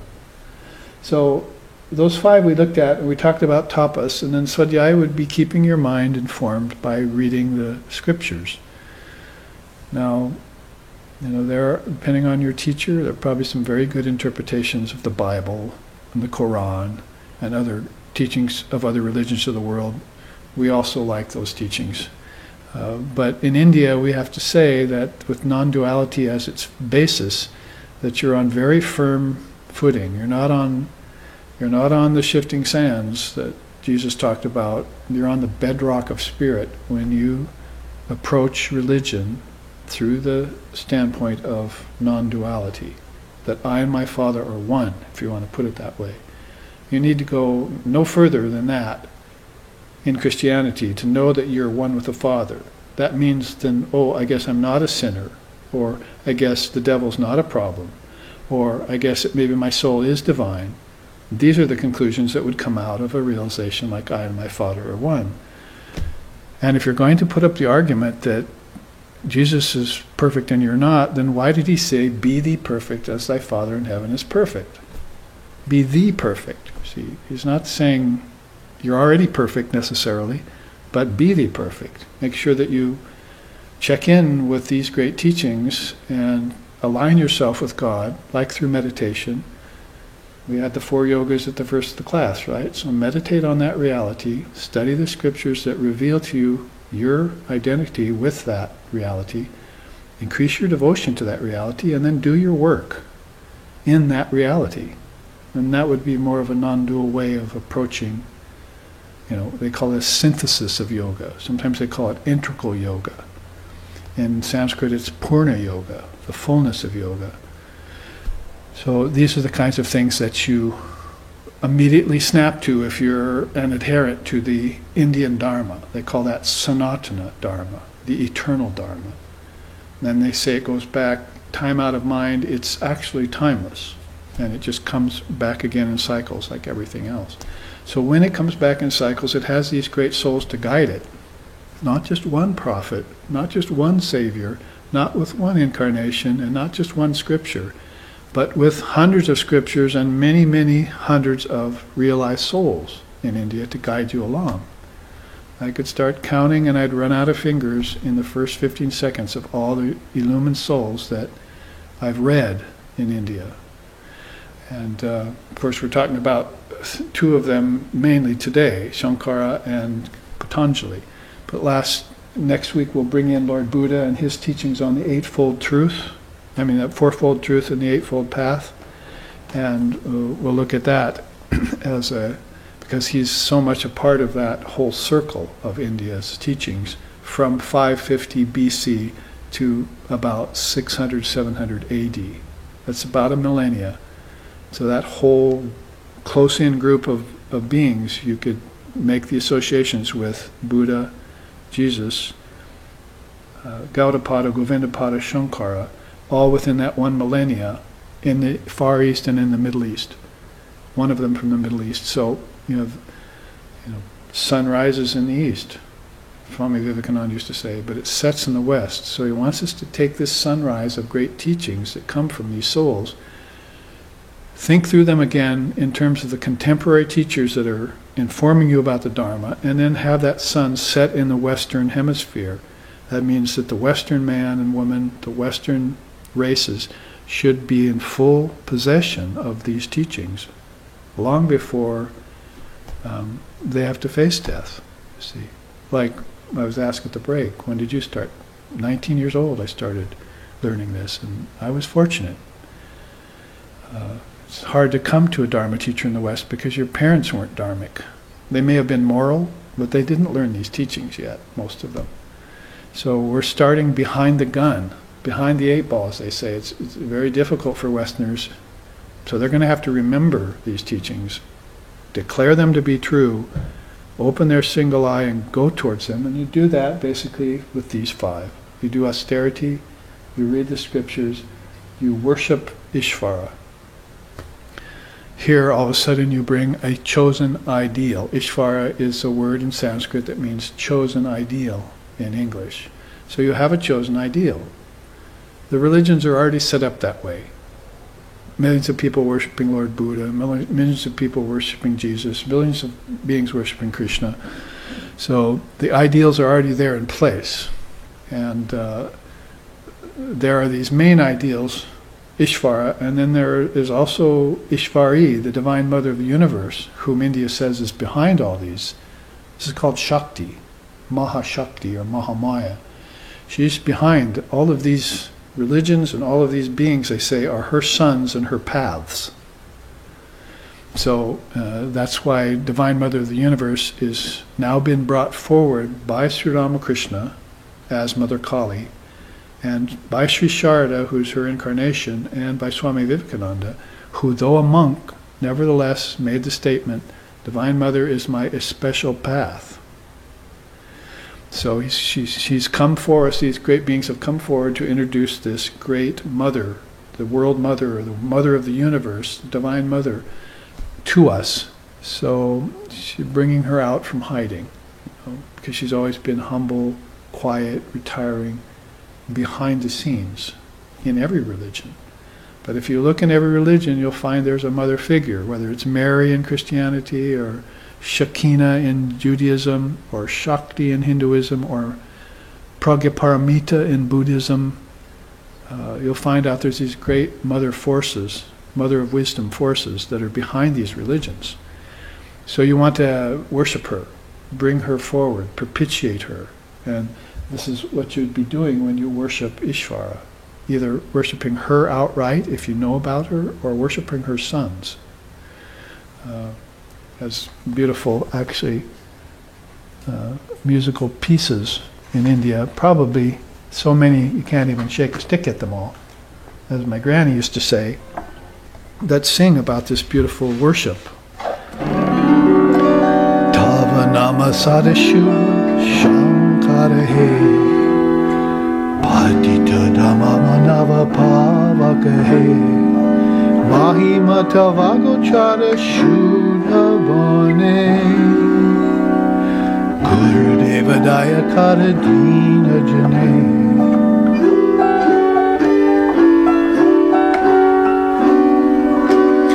Jaya Sadguru Ishvara Prabhaka He Bhavaroga Vinakara Shankara He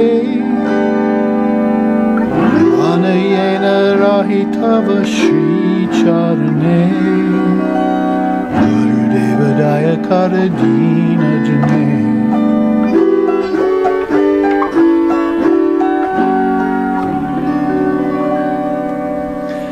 Two of the verses, these 8 verses by Devendranath Mazumdar, one of the devotees of Sri Ramakrishna Paramhamsa in the 1800s, whom is our great teacher. So he sings about this worship of Ishvara. He says, O Lord, thy holy name uplifts and brings enlightenment to all beings. Thy name even purifies the lowly and the fallen ones. But thy glories are revealed only to those with pure minds. O divine teacher, kindly bestow compassion on thy humble devotee.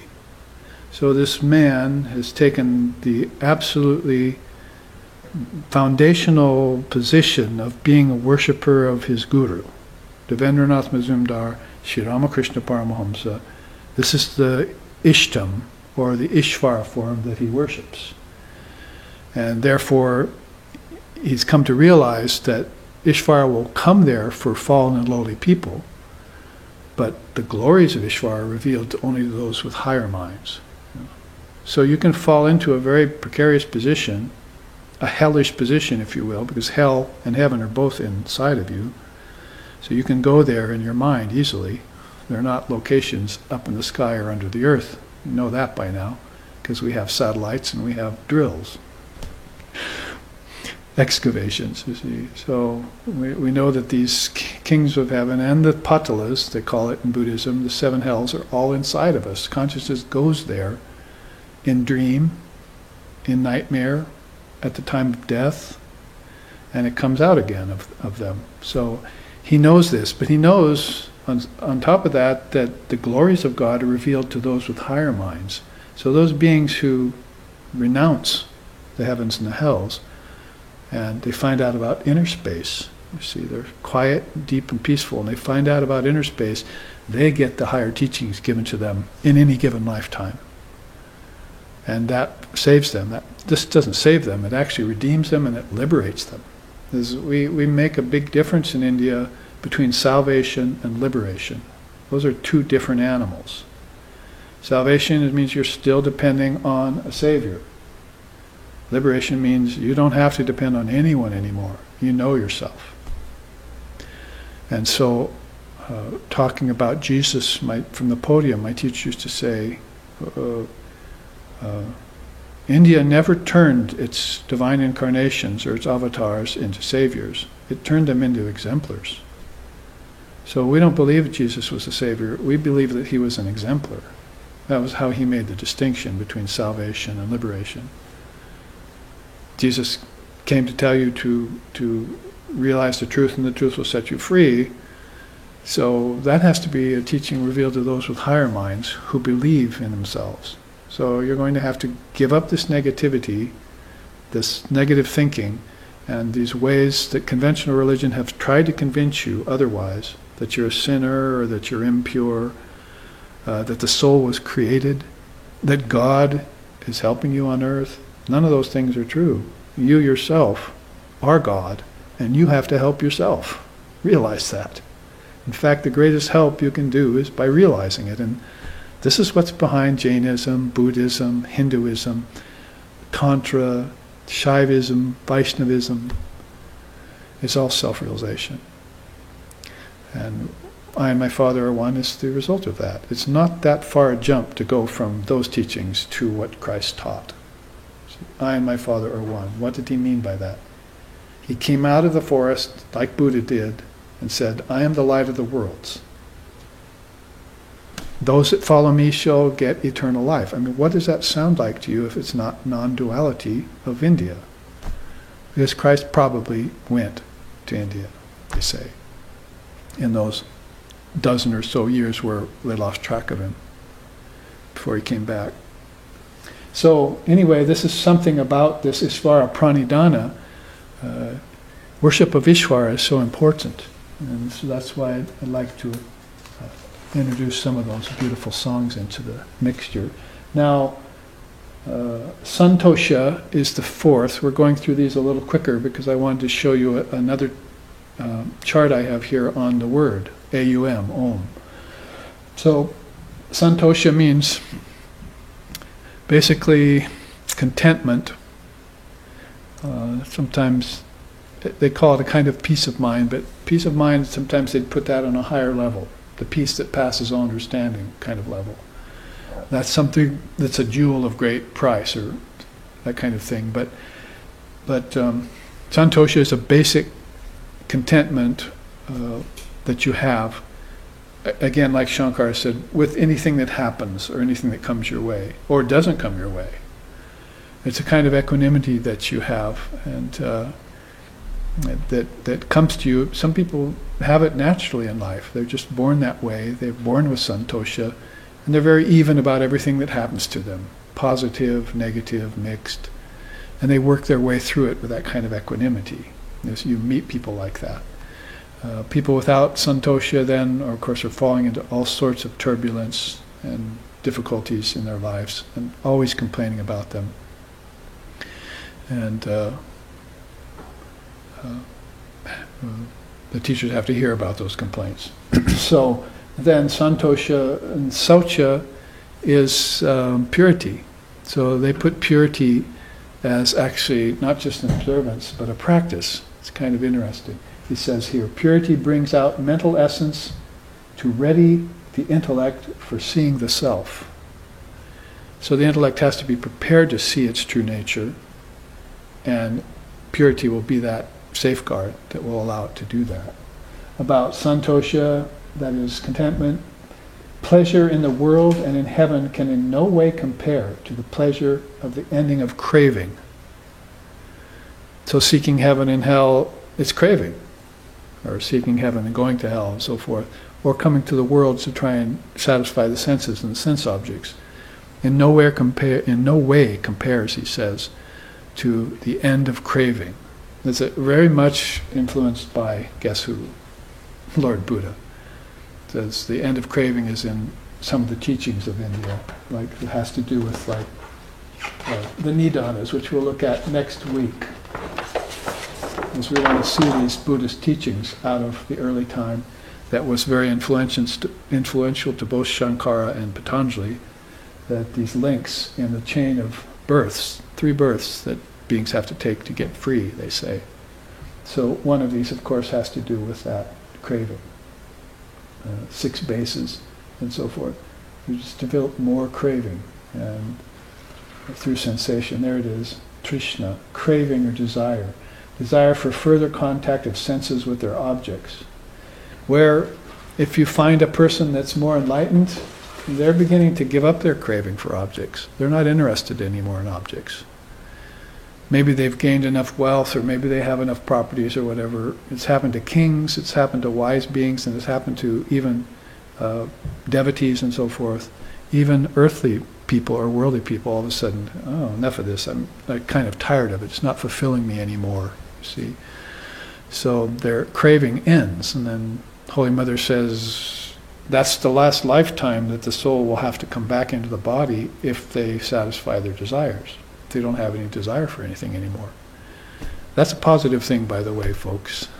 See, the end of desire in Hinduism is a positive thing. It means last lifetime, and that too is a positive thing.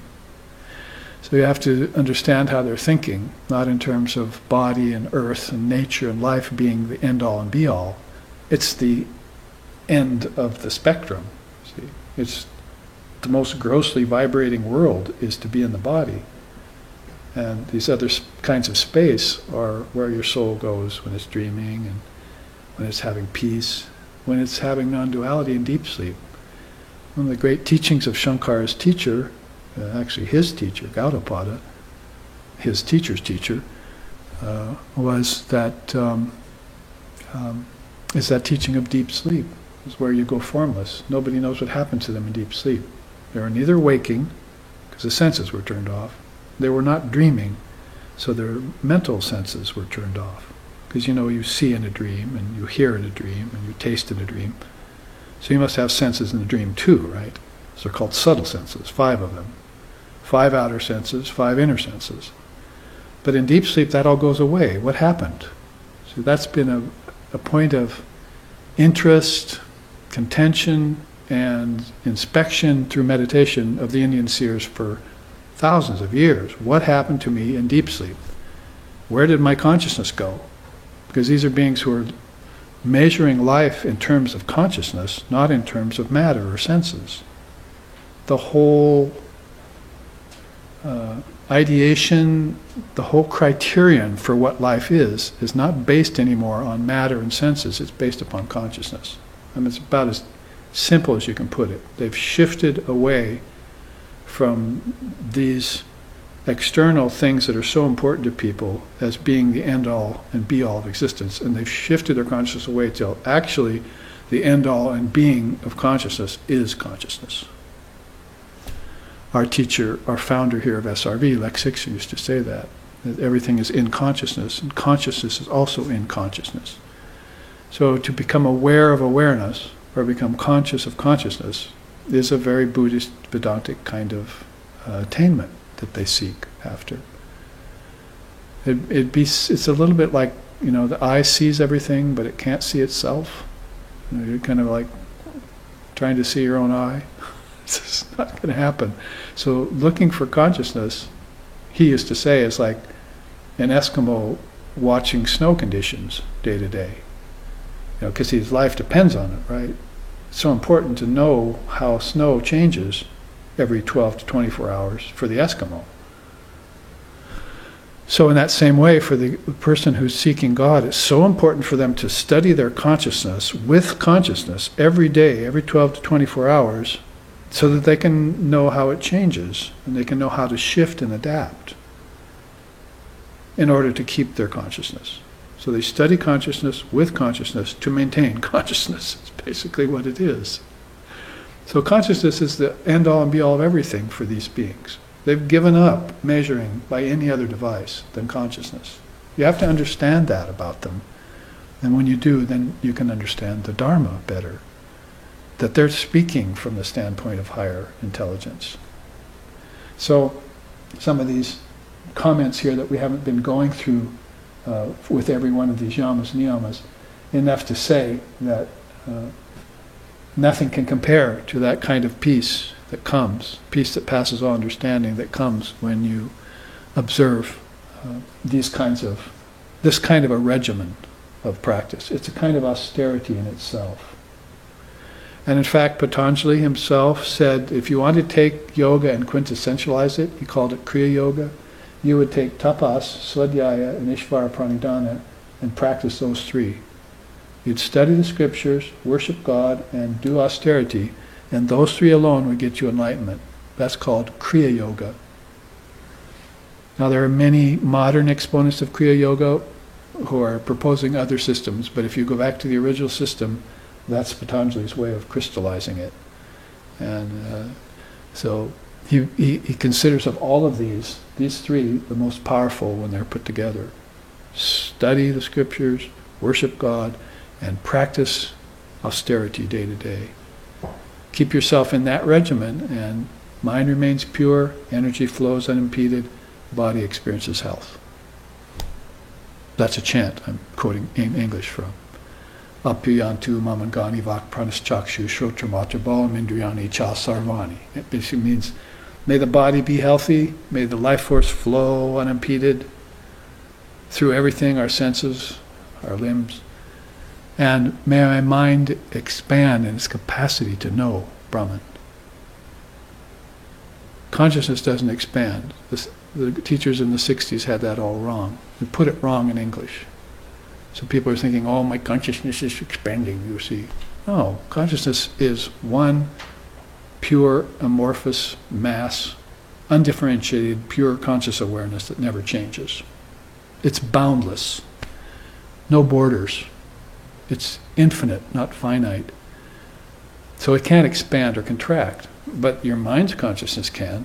Your mind can take a bit of that ocean and crystallize it into an iceberg, and then expand it and contract it all at once. That's the ego and the intelligence that's doing that, you see, for you. So when you master mind, then you master awareness, and when you master awareness, you see how boundless it is, how pure and perfect. That millions of heinous acts can go on, thousands and thousands of wars, billions of murders and problems can happen. It won't stain Brahman one little bit. The Almighty Father stays pure and perfect, no matter what goes on in these worlds below it. See? And then if I and my Father are one, then shouldn't I just pay that forward? Right? That no matter what happens here, it can't stain me either. So then maybe I'll get peace, contentment. Maybe I'll become pure. Maybe I'll begin to worship God again like I should. Maybe I'll study the scriptures with right understanding. Maybe I'll start doing some austerity to expand my mind's capacity to know Brahman. Maybe I'll master the whole 8-limb tree of yoga in this lifetime. Why not? Is there any more noble endeavor to engage in? Has anything out there brought you anything satisfactory? Anything of any consequence happened to you out there at the end of your life? So the pearl of great price is what you've been after all this time, and you can't replace it with marbles and false gold and so forth. You see, the tinsel town of the world, you can't replace that. You see, and feel in good conscience about it. So, going through the yamas and niyamas then is a very powerful teaching. So, and the 8 limbs of yoga. So, therefore, Shankar would sing beautiful things like this. He sings, Pranayamam prachaharam Nitya nitya viveka vicharam Japtam sameta samadhi vidanam Purva vadanam mahadavadanam Bhaja govindam Bhaja govindam mudamate Samprakte sanihite kali Nahi nahi rakshati dukrin karine. He says, pranayam, prachaharam, nitya viveka vicharam, practicing the difference between the real and the unreal. See, japa sameti samadhi vinanam, practice worship of the Lord through the mantra and reach samadhi. So, you want to put it in Shankar's own words. Regulating the breath, withdrawing the senses from their objects, discriminating well between the real and the unreal, controlling the mind and senses with the recitation of the mantra. Perform these well and with great care, and you will attain samadhi. You'll reach the supreme goal of human existence in this lifetime. This young man, this boy, see, passed away at 32 and had known everything from his past lifetimes when he was 8, and knew all the swadhyaya, all the teachings, by the time he was 12. So, such wisdom in such a tiny, young form.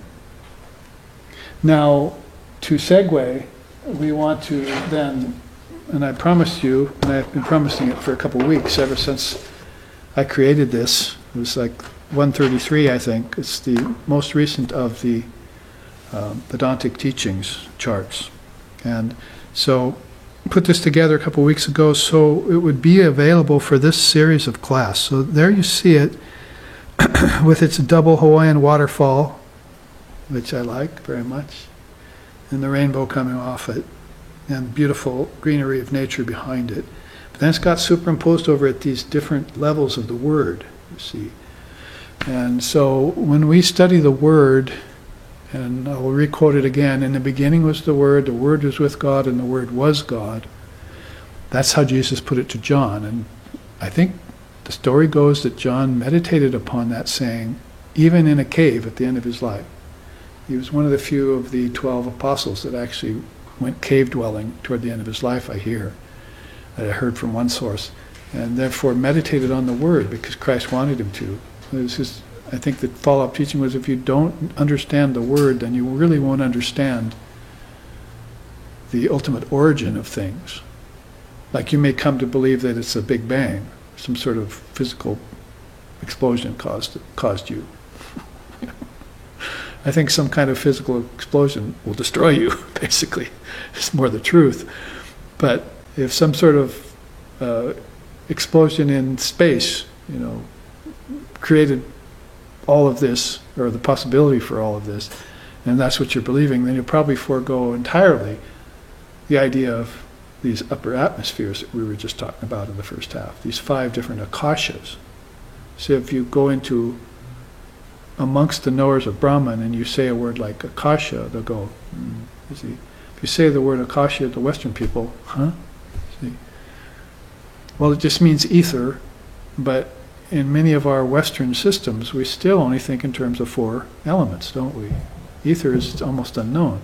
But ether is what gave Einstein and others their real inspiration to begin to study space. And if they had have gone further, and they probably will in other lifetimes, they will understand that physical space ends at the measurement of nanometers after you've gone beyond the measurements that you used before, and you've gotten to the level of measuring everything in nanometers, that when you find that you try and measure a subatomic particle and it changes too quick on you to see, a billionth of a second is its lifetime. It's just like, get a life, please. So if you see that it changes that quickly and you can't really study it, besides the fact that the consciousness you're studying it with is not your own yet, you see. But let's put that aside for a minute. If you're just studying the physical vibration and you find out that it doesn't have a life, doesn't have any solidity to it, then if you're a Buddhist, you go, oh, I see all this is empty. When the Buddhists saw that with the electron microscope of their third eye in meditation, they would conclude shunyata. There's another word that if you say that amongst knowers of Brahman or Buddha nature, they'll go shunyata, that's a very high state. It means emptiness.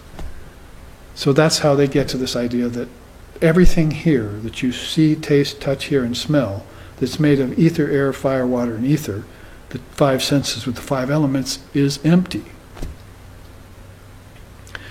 It's empty, number 1, of substance. Because if it's vibrating all the time, you might as well be walking on shifting sands, no matter how it appears otherwise. Wood, stone, earth.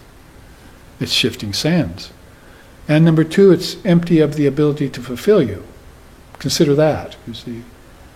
So scientifically, physically, it's empty, vibrationally, and also emotionally and mentally, it's unable to fulfill you, no matter how much of it you consume or covet or try and destroy.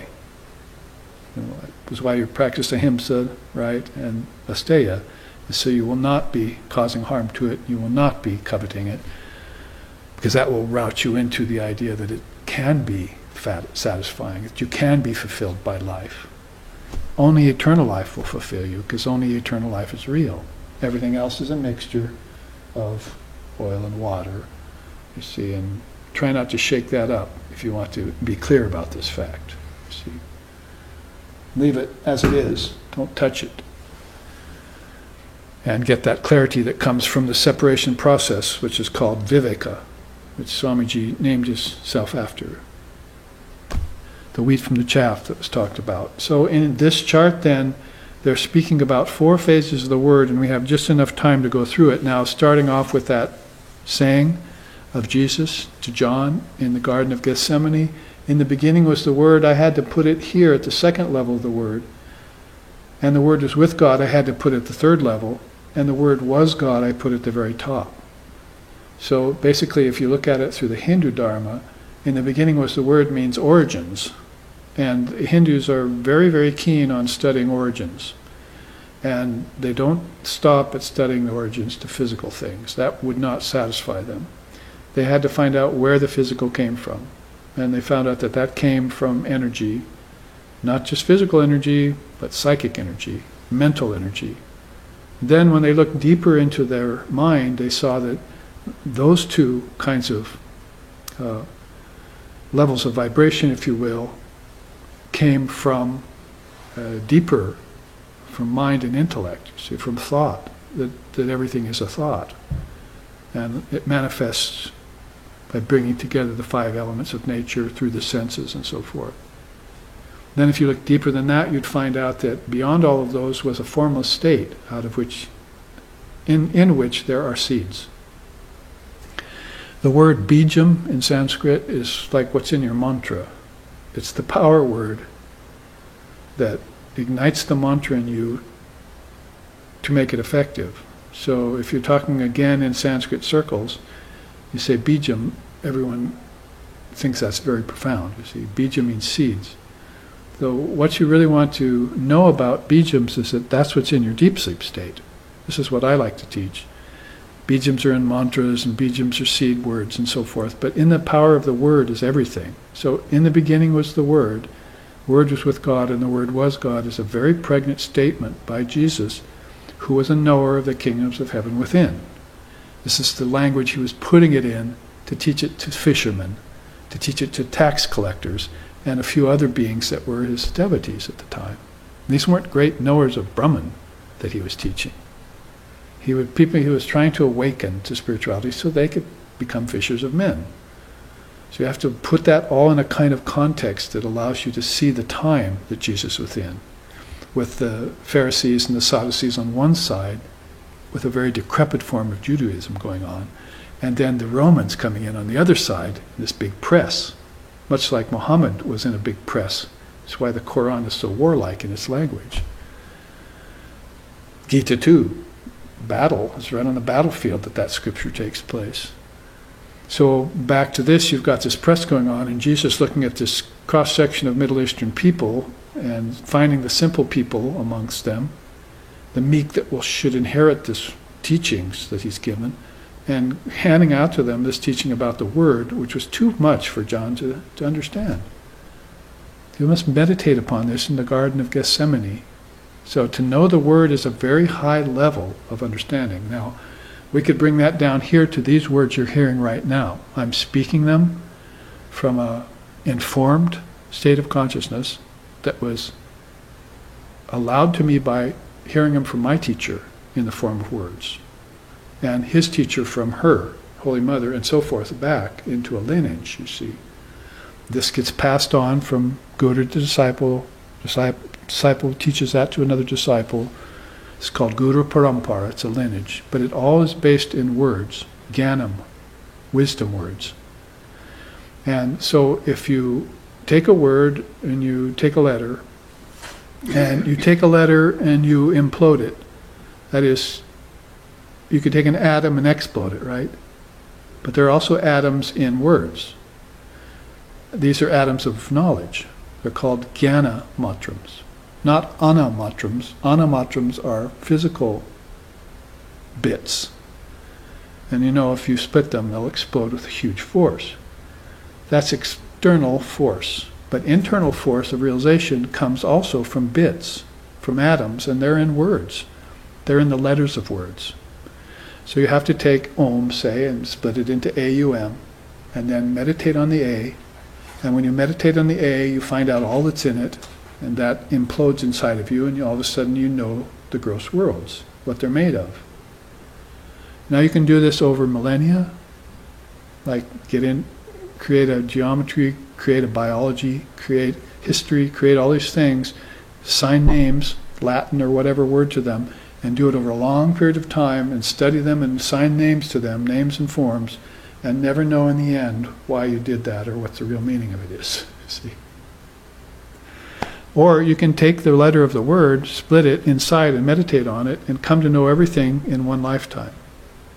And remember it in your next lifetime. So that you're not coming back again trying to seek secular topics. You're not interested in mathematical equations because you already knew that. You're not interested in what name some scientist 100 or 500 years ago gave to some sort of species or insect or piece of matter. All those things have already been done, and they've been done in 42 different languages. Why should you bother about them? They're all inside of consciousness, you see. So what you're coming back again is to find out these powerful words like Om, Hrim, Shrim, Krim, Kling, Hum, Fat, Svaha, that have been used for thousands of years in India, that are power words, that are the words of creation. Sorry to use the words of projection, really, out of which all the worlds come, and into which they all disappear again, are seeds. These very seeds are in your deep sleep state.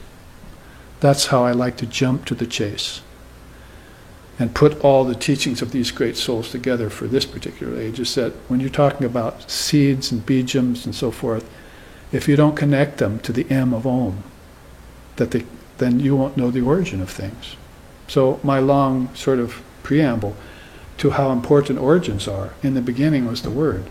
If you want to know the beginning of all the worlds, you go back to the Word.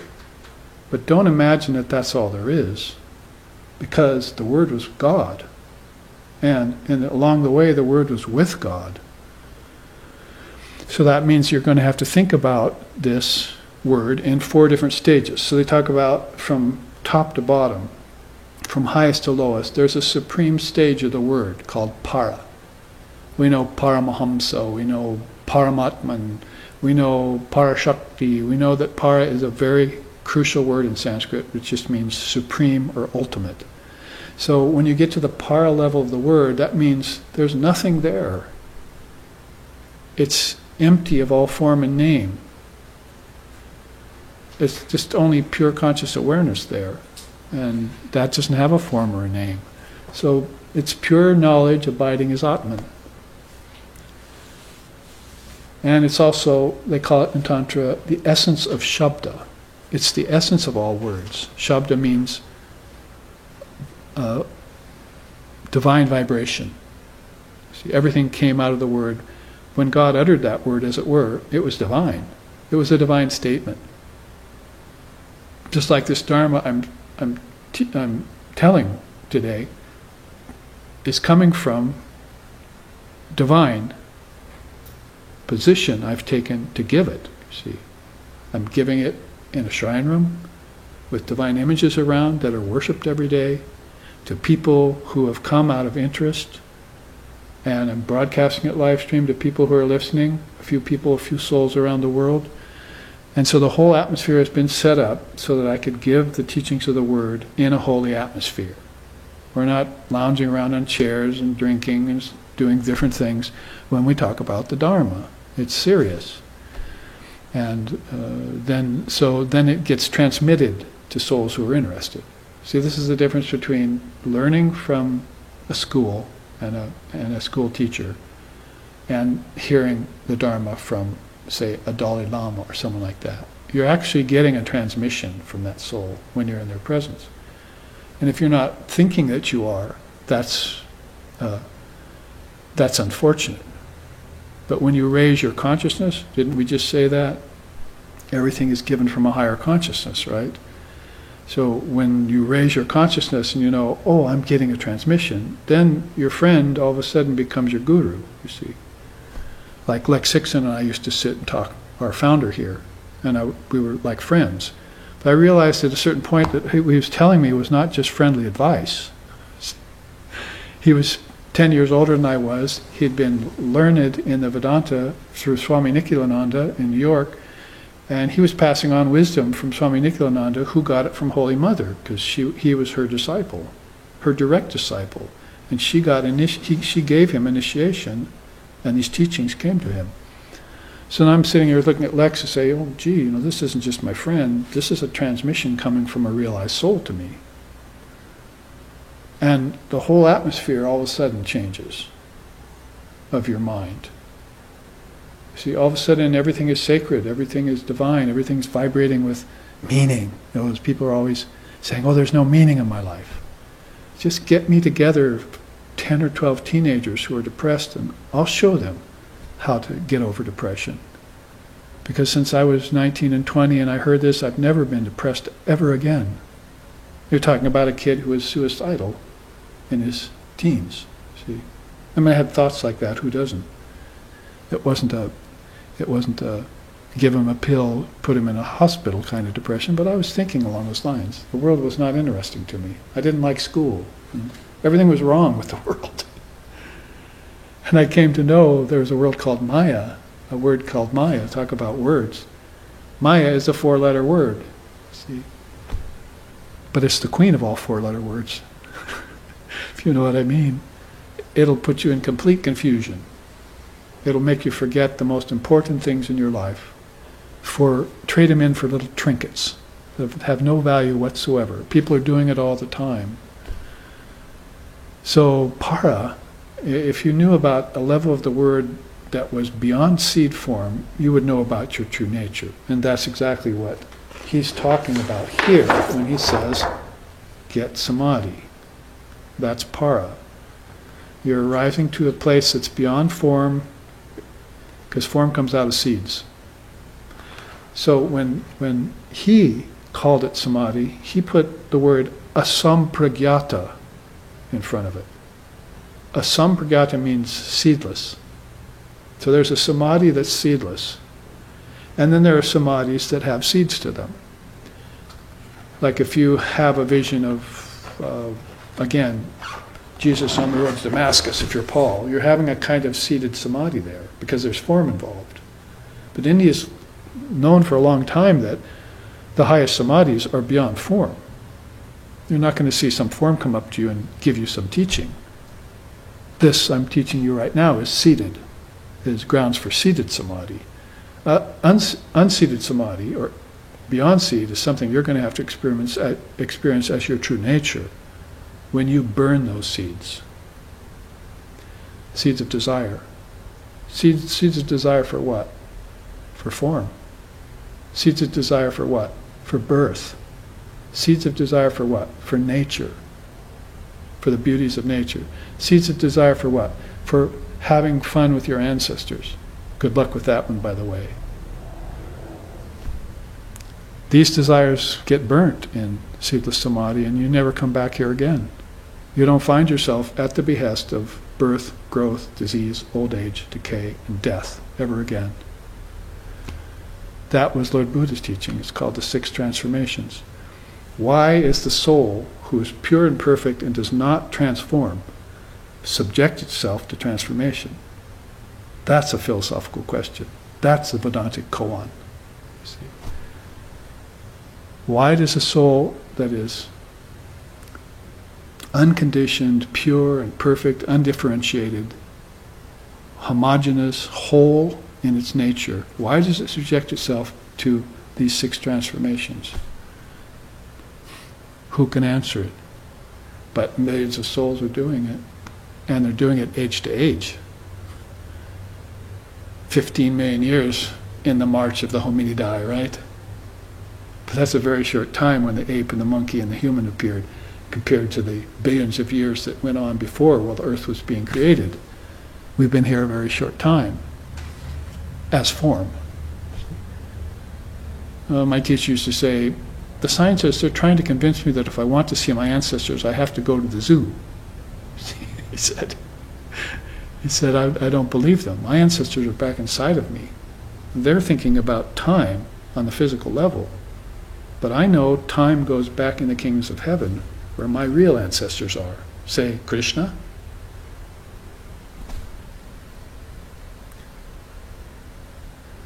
Jesus, who's not that old, by the way, 2,000 years is nothing compared to India. These are contemporary sages. 700 AD is considered contemporary in India. So the teachings are eternal. Eternal means timeless, and they also would come then from a state of absolute formlessness. So if you talk about Shabda, formless form, Mahashakti, or Purnahanta, they call it, I in fullness. Who is the real I? Will the real I please stand up? No, I won't, because I can't move. I'm motionless. See? Will the real I please speak out? No, I can't speak because I'm in yogic silence. You see? Where is the real I? It's nowhere, because space doesn't exist in it. See? It's spaceless. It's timeless. It's birthless. It's deathless. It's samadhi. See? It's seedless samadhi. It's your true nature. It's where you go in deep sleep, but you don't remember it when you come back to waking. There's the problem with seeds. You could see them in deep sleep if your eye was single. But when you saw that water came out of one of them, air came out of another, earth came out of another, fire came out of another, and your ancestors a bunch of other ones, that all of them were in seed form in their essence, then you'd know which ones to water and which ones to leave alone. See? You would be doing that, not God, not devil, not someone else that you would blame for your life. You would be doing that. You'd be seeing that. It's what you see after you die. It's what you see before you're born. In those bardos that the Tibetans have been telling you about. So I pay it forward when I say, look to the source of everything in seeds, and know that that's the origin, but there's something beyond origins. That's why I proclaim, or I say, or I state with no doubt that Jesus did not want his religion left in the hands of origins. Origins means beginnings. India has known from time out of mind that there is no beginning to anything. It's just endless cycles. 550 years before Jesus said that, Buddha came along, had the realization and said, you want off these cycles. They're based in seeds. So, burn the seeds. In our particular time, Sri Ramakrishna in the 1800s, when we worshipped here, this unimaginably great soul that the world's still finding out about. Sri Ramakrishna Paramahamsa said, if you strew paddy along the ground and walk away before the rainy season, you know what paddy is? It's like rice seed. See? If you strew that rice seed on the ground and walk away before the rainy season, come back after the rainy season, it's sprouted into rice all over. But he said, if you just take those seeds and cook them over the fire for like 60 seconds, and then strew them before the rainy season, walk away, you come back, nothing. Does that mean, I'm so sorry about that, we don't get to have rice tonight for dinner? See? No, it means I don't have to be reborn again. I don't have to take a body again because I burnt the seeds that produced the body. I did that. And if I didn't burn them, then I have to suffer the body coming back. Hopefully I can do that as a warrior, you see, and do it in some way which I can turn it into something positive. Good luck with that, see, in this world. However, the whole point of the teaching is there is something beyond seeds, and that's para, and it's what I'm trying to explain as best I can with words about something that's beyond words. Now, if you come down a stage, so here's, I'm doing it backwards, see if I can do it the right way. Here's Om, right? You've got that backwards 3, as it were, and then you've got this tail coming off it, then you've got this half moon with a smile, I call it, right? This half moon with a dot, or a single eye with a smile, call it, you see. So that's the Sanskrit symbol for Om. You've seen it everywhere, T-shirts, flags, web, charts. Well, here it is made out of bijams right here, which is kind of my point. These are all different seed bijams, you see. You can see I've made a kind of Om sign out of them to give the idea. So anyways, you have A, U, M, and this little one-eyed smile up there is Turiya, it's called, fourth. So you have 3 states of awareness in Om. In the very symbol itself is telling you waking, dreaming, and deep sleep in you. But beyond waking, dreaming, deep sleep, and completely detached from it is this Shvara, it's called. The Shvara of Om is completely untouched by waking, dreaming, and deep sleep. See, it's separate, it's individual, it's independent, it's free. And that's your true nature, that's para.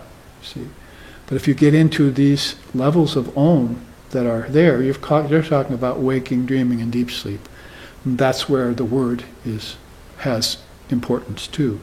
So in the beginning was the word means that if there, as far as we can allow for origins in Hinduism, in Vedanta, in Buddhism, we would go that far as to say that this is the Shakti force. This is the implosion of the word. This is where there was no form before, in a boundless space of consciousness, all of a sudden some inkling comes into that space of consciousness of form. All of a sudden there's the first thought, as it were, there will be form, you see. And it comes in the form of an idea, just like an architect would build a house, starting on an idea. You have to think about it first, and then draw it, diagram, and then produce it. Just like that, Om works, see. So great minds, or a great mind, or three great minds like Brahma, Vishnu, and Shiva are thinking there must be a beginning to the next cycle, because everything's eternal, so everything's going to go on again. And one great Maha Pralaya has just happened. See, Pralaya is a long space of time between each cycle of living. Not just the physical world, earth living, but the kingdoms of heaven inside also, and ancestors are living eternally in their realm. The gods and goddesses are living for a long time in their realm, you see. So these are all stacked on top of each other inside kingdoms of heaven within. If you're the Dalai Lama that's had 14 conscious lifetimes, you've come through them when you got reborn, when you took a body. And then when you gave it up, you went back to your Buddha nature, you saw them. You went through them again, you see. It's the same with 7 chakras. You come up them, you see, and then you exit out of each one, or you come back down and have another physical birth. So however way you put it in the different systems which India has taught for time out of mind, find out that this level of consciousness right here, Pashantavak, it's undifferentiated unity, or it's intelligence at the plane of pure ideas. So the first pure idea comes from God's mind. It's called Mahat. Mahat is the great mind. See? That would be equivalent to the combination of Brahma, Vishnu, and Shiva, if you take it as a whole. So you're talking about these three great trinity, or the trinity of our tradition, having its first thought about the worlds. Very difficult to explain, almost as difficult to explain as this, because there's really no form there yet. It's just a very wisp of a thought that form is going to happen. See? Sort of like you waking up from deep sleep, right into waking, and having your first thought. Think about that. What's the first thing that came to you out of deep sleep, you see? What I have to do today, or it's much like that for the Trinity. They come out of Pralaya, which is this long Mahapralaya at the end of 4 cycles. And there's been no form for a long time, and their minds are hazy, as it were. And their first thought is, oh, time for a cycle to start again. Just like you, my 24-hour cycle has to start again. Only this is billions and billions of years cycle that's going to have to start again. Cycles like this, with a cycle like that going on in between it, you see. There's cycles on top of cycles. Time, space, everything kicks in at that point. But they were just thoughts in the mind. They weren't real. They're being used by powerful beings. And everyone's dancing to them. See? Trillions of smaller souls are dancing to that ideation that they're coming up with, the cosmic mind. It's called the cosmic mind. From that comes the collective mind, and then the individual minds. If you talk about the collective mind in India, it's pretty much, oh, my ancestors. There are billions of them, and they're living inside of me, right next to my atmosphere, you see, hand in glove to my physical world, or the ancestor worlds. Probably in between them there's a little world called the world of the elementals, water spirits, fire spirits. Maybe we could call it Menahunis here in Hawaii.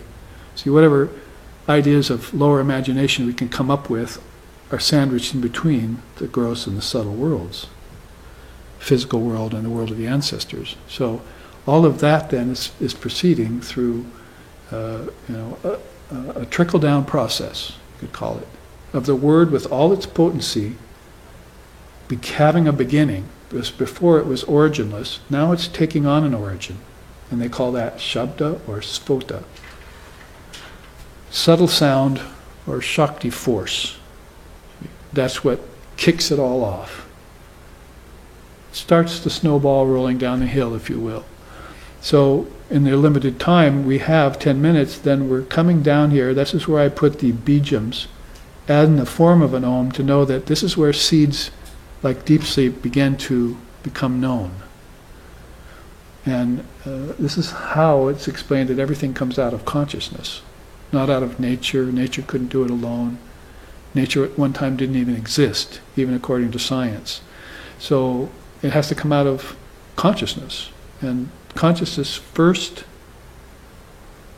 compound is intelligence. It's a very beautiful statement made by Swami Vivekananda. The first compound out of consciousness, that's the first separate level or quality, attribute out of consciousness, which is pure, is intelligence. So everything starts off with intelligence. And that's where these words are being stored. It's like your deep sleep state. It's not like the intelligence of a secularly wise person, you're knowing a lot of facts and figures. Not that kind of intelligence. It's the intelligence of I and my Father are one. Because when Christ said that, he was two. When he had the experience under the tree, he was sitting like this, and seeds were falling in his hair, and birds were pecking seeds out of his head, and a snake slid across his lap, a lion laid down near him, whatever, you see. He was in this meditative state that was completely gone. He was in para.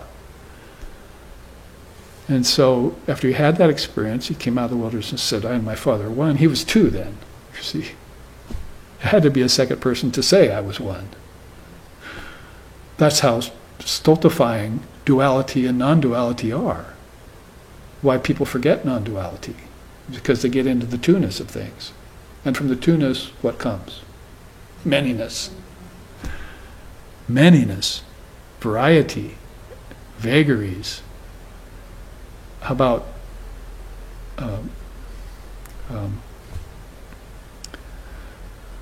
shattered, scattered mind, you see, with all its horrors, you see, all the things that can come out of mentation, from the highest to the lowest, all there, you see, in the two-ness and the manyness of things. So he comes out and he says, I and my Father are one. He's speaking from the standpoint of this, but he's just seen all these bijams. He knows how the world originated. He told John then to meditate on it in Gethsemane to find out the word, because you have to know this. And India teaches it in 4 phases. So the third phase comes down to what's called intermediary. Notice the title, no title there, fittingly. Here it was transcendent. So the very wisps of ideas are still very transcendent. And then when the word trickles down and starts to create worlds, it does it at an intermediary level. That's thought vibration as concepts. I should start looking at my own copy here. Thought vibration as concepts. They call it madhyamakavak, or differentiated unity. Above they were calling it undifferentiated unity. Now all of a sudden it's differentiated unity. It's still one and holds together, but it's appeared in many different forms. That oneness has apparently been scattered and shattered again. And it's appearing as many things, but it's the same word.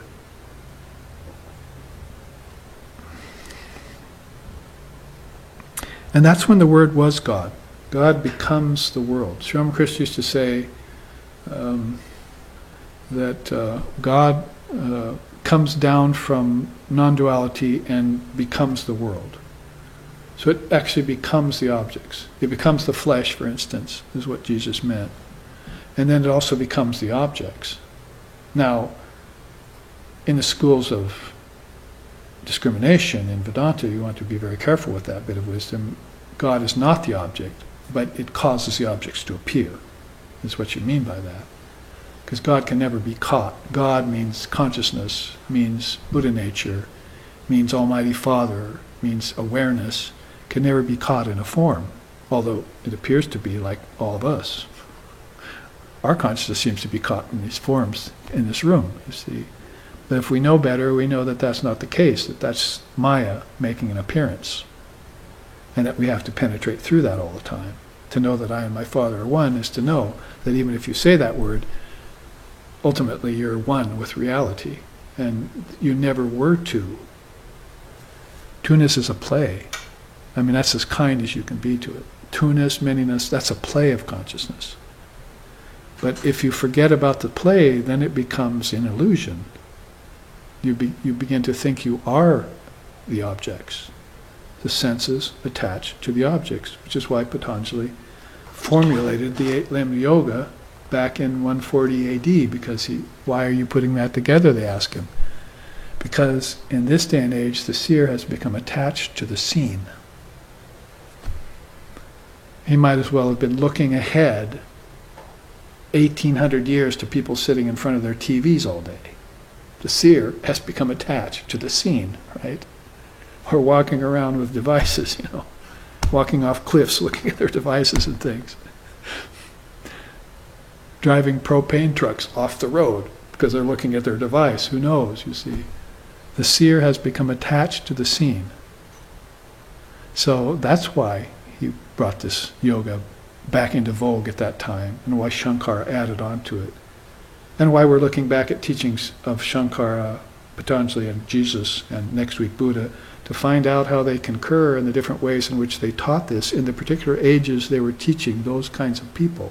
Whether they be fishermen, gyanis, monks, ascetics in the forest like Buddha had, how they were presenting these teachings to these different kinds of people, these different races too.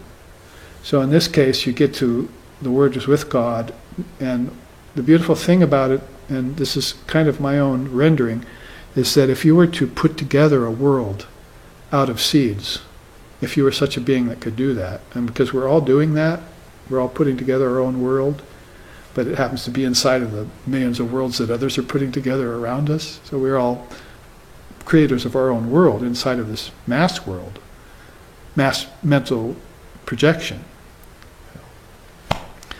If you were a person that could do that anyway, then you'd be doing it this way. You'd be having a concept borrowed from here. You'd be thinking about it, the actual thought. You'd hear the sound of it, and you'd know the meaning of it, and you'd put those four together. And that's what congeals everything into worlds. Concept, thought, sound, and meaning. Now if you look at sound as something that came from a level of pure force, you see, then you're talking about divine sound, of course. Like Lord Brahma uttering the word Om, or Divine Mother uttering the word Hrim. Or if she wants to erase everything, Hum, she'll destroy it with a word. She'll bring it all back to its source in an instant. So this is where you come to the constituents, if you will, of what the world is made of, really. It's not made just of air, earth, fire, water, and ether. Those come later, down here. It's made of concept, thought, sound, and meaning that are all impregnating the word. It's the very nature of the word. And that's all the time we have to talk about that. So we're going to have to start at Madhyama and finish up with Vaikari, how all of this that's around us physically came into being out of these things. And then we're going to have to take it all back in, like we'll do in deep sleep tonight, all of us. The way it's set up here in the world of duality is that half of us will remain awake and half of us will go to sleep. What if everyone went into deep sleep at the same time is another profound philosophical question.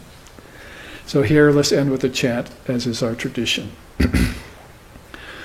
Om Bhadram Karnabhihi Sriniyama Devaha Bhadram Pasyem Akshabirya Jatraha Stirai Rangaish Tushtubam Sastanavir Vishema Devahitam Yadayuhu Svasti Na Indro Vrida Shravaha Swasti Nahapusha Vishvadevaha. Swasti Nastarksho Arishtanemihi. Swasti no Brihaspati Dadatu. Om Shantihi Shantihi Shantihi. May we hear with these ears what is noble and uplifting, and may we see with these eyes what is good and spiritual. And may we, while worshipping the Lord and Mother of the universe, with healthy minds and bodies, live a life which is beneficial to ourselves and to all other beings. Om, peace, peace, peace. May peace be unto us, and may peace be unto all. Om Hari Om.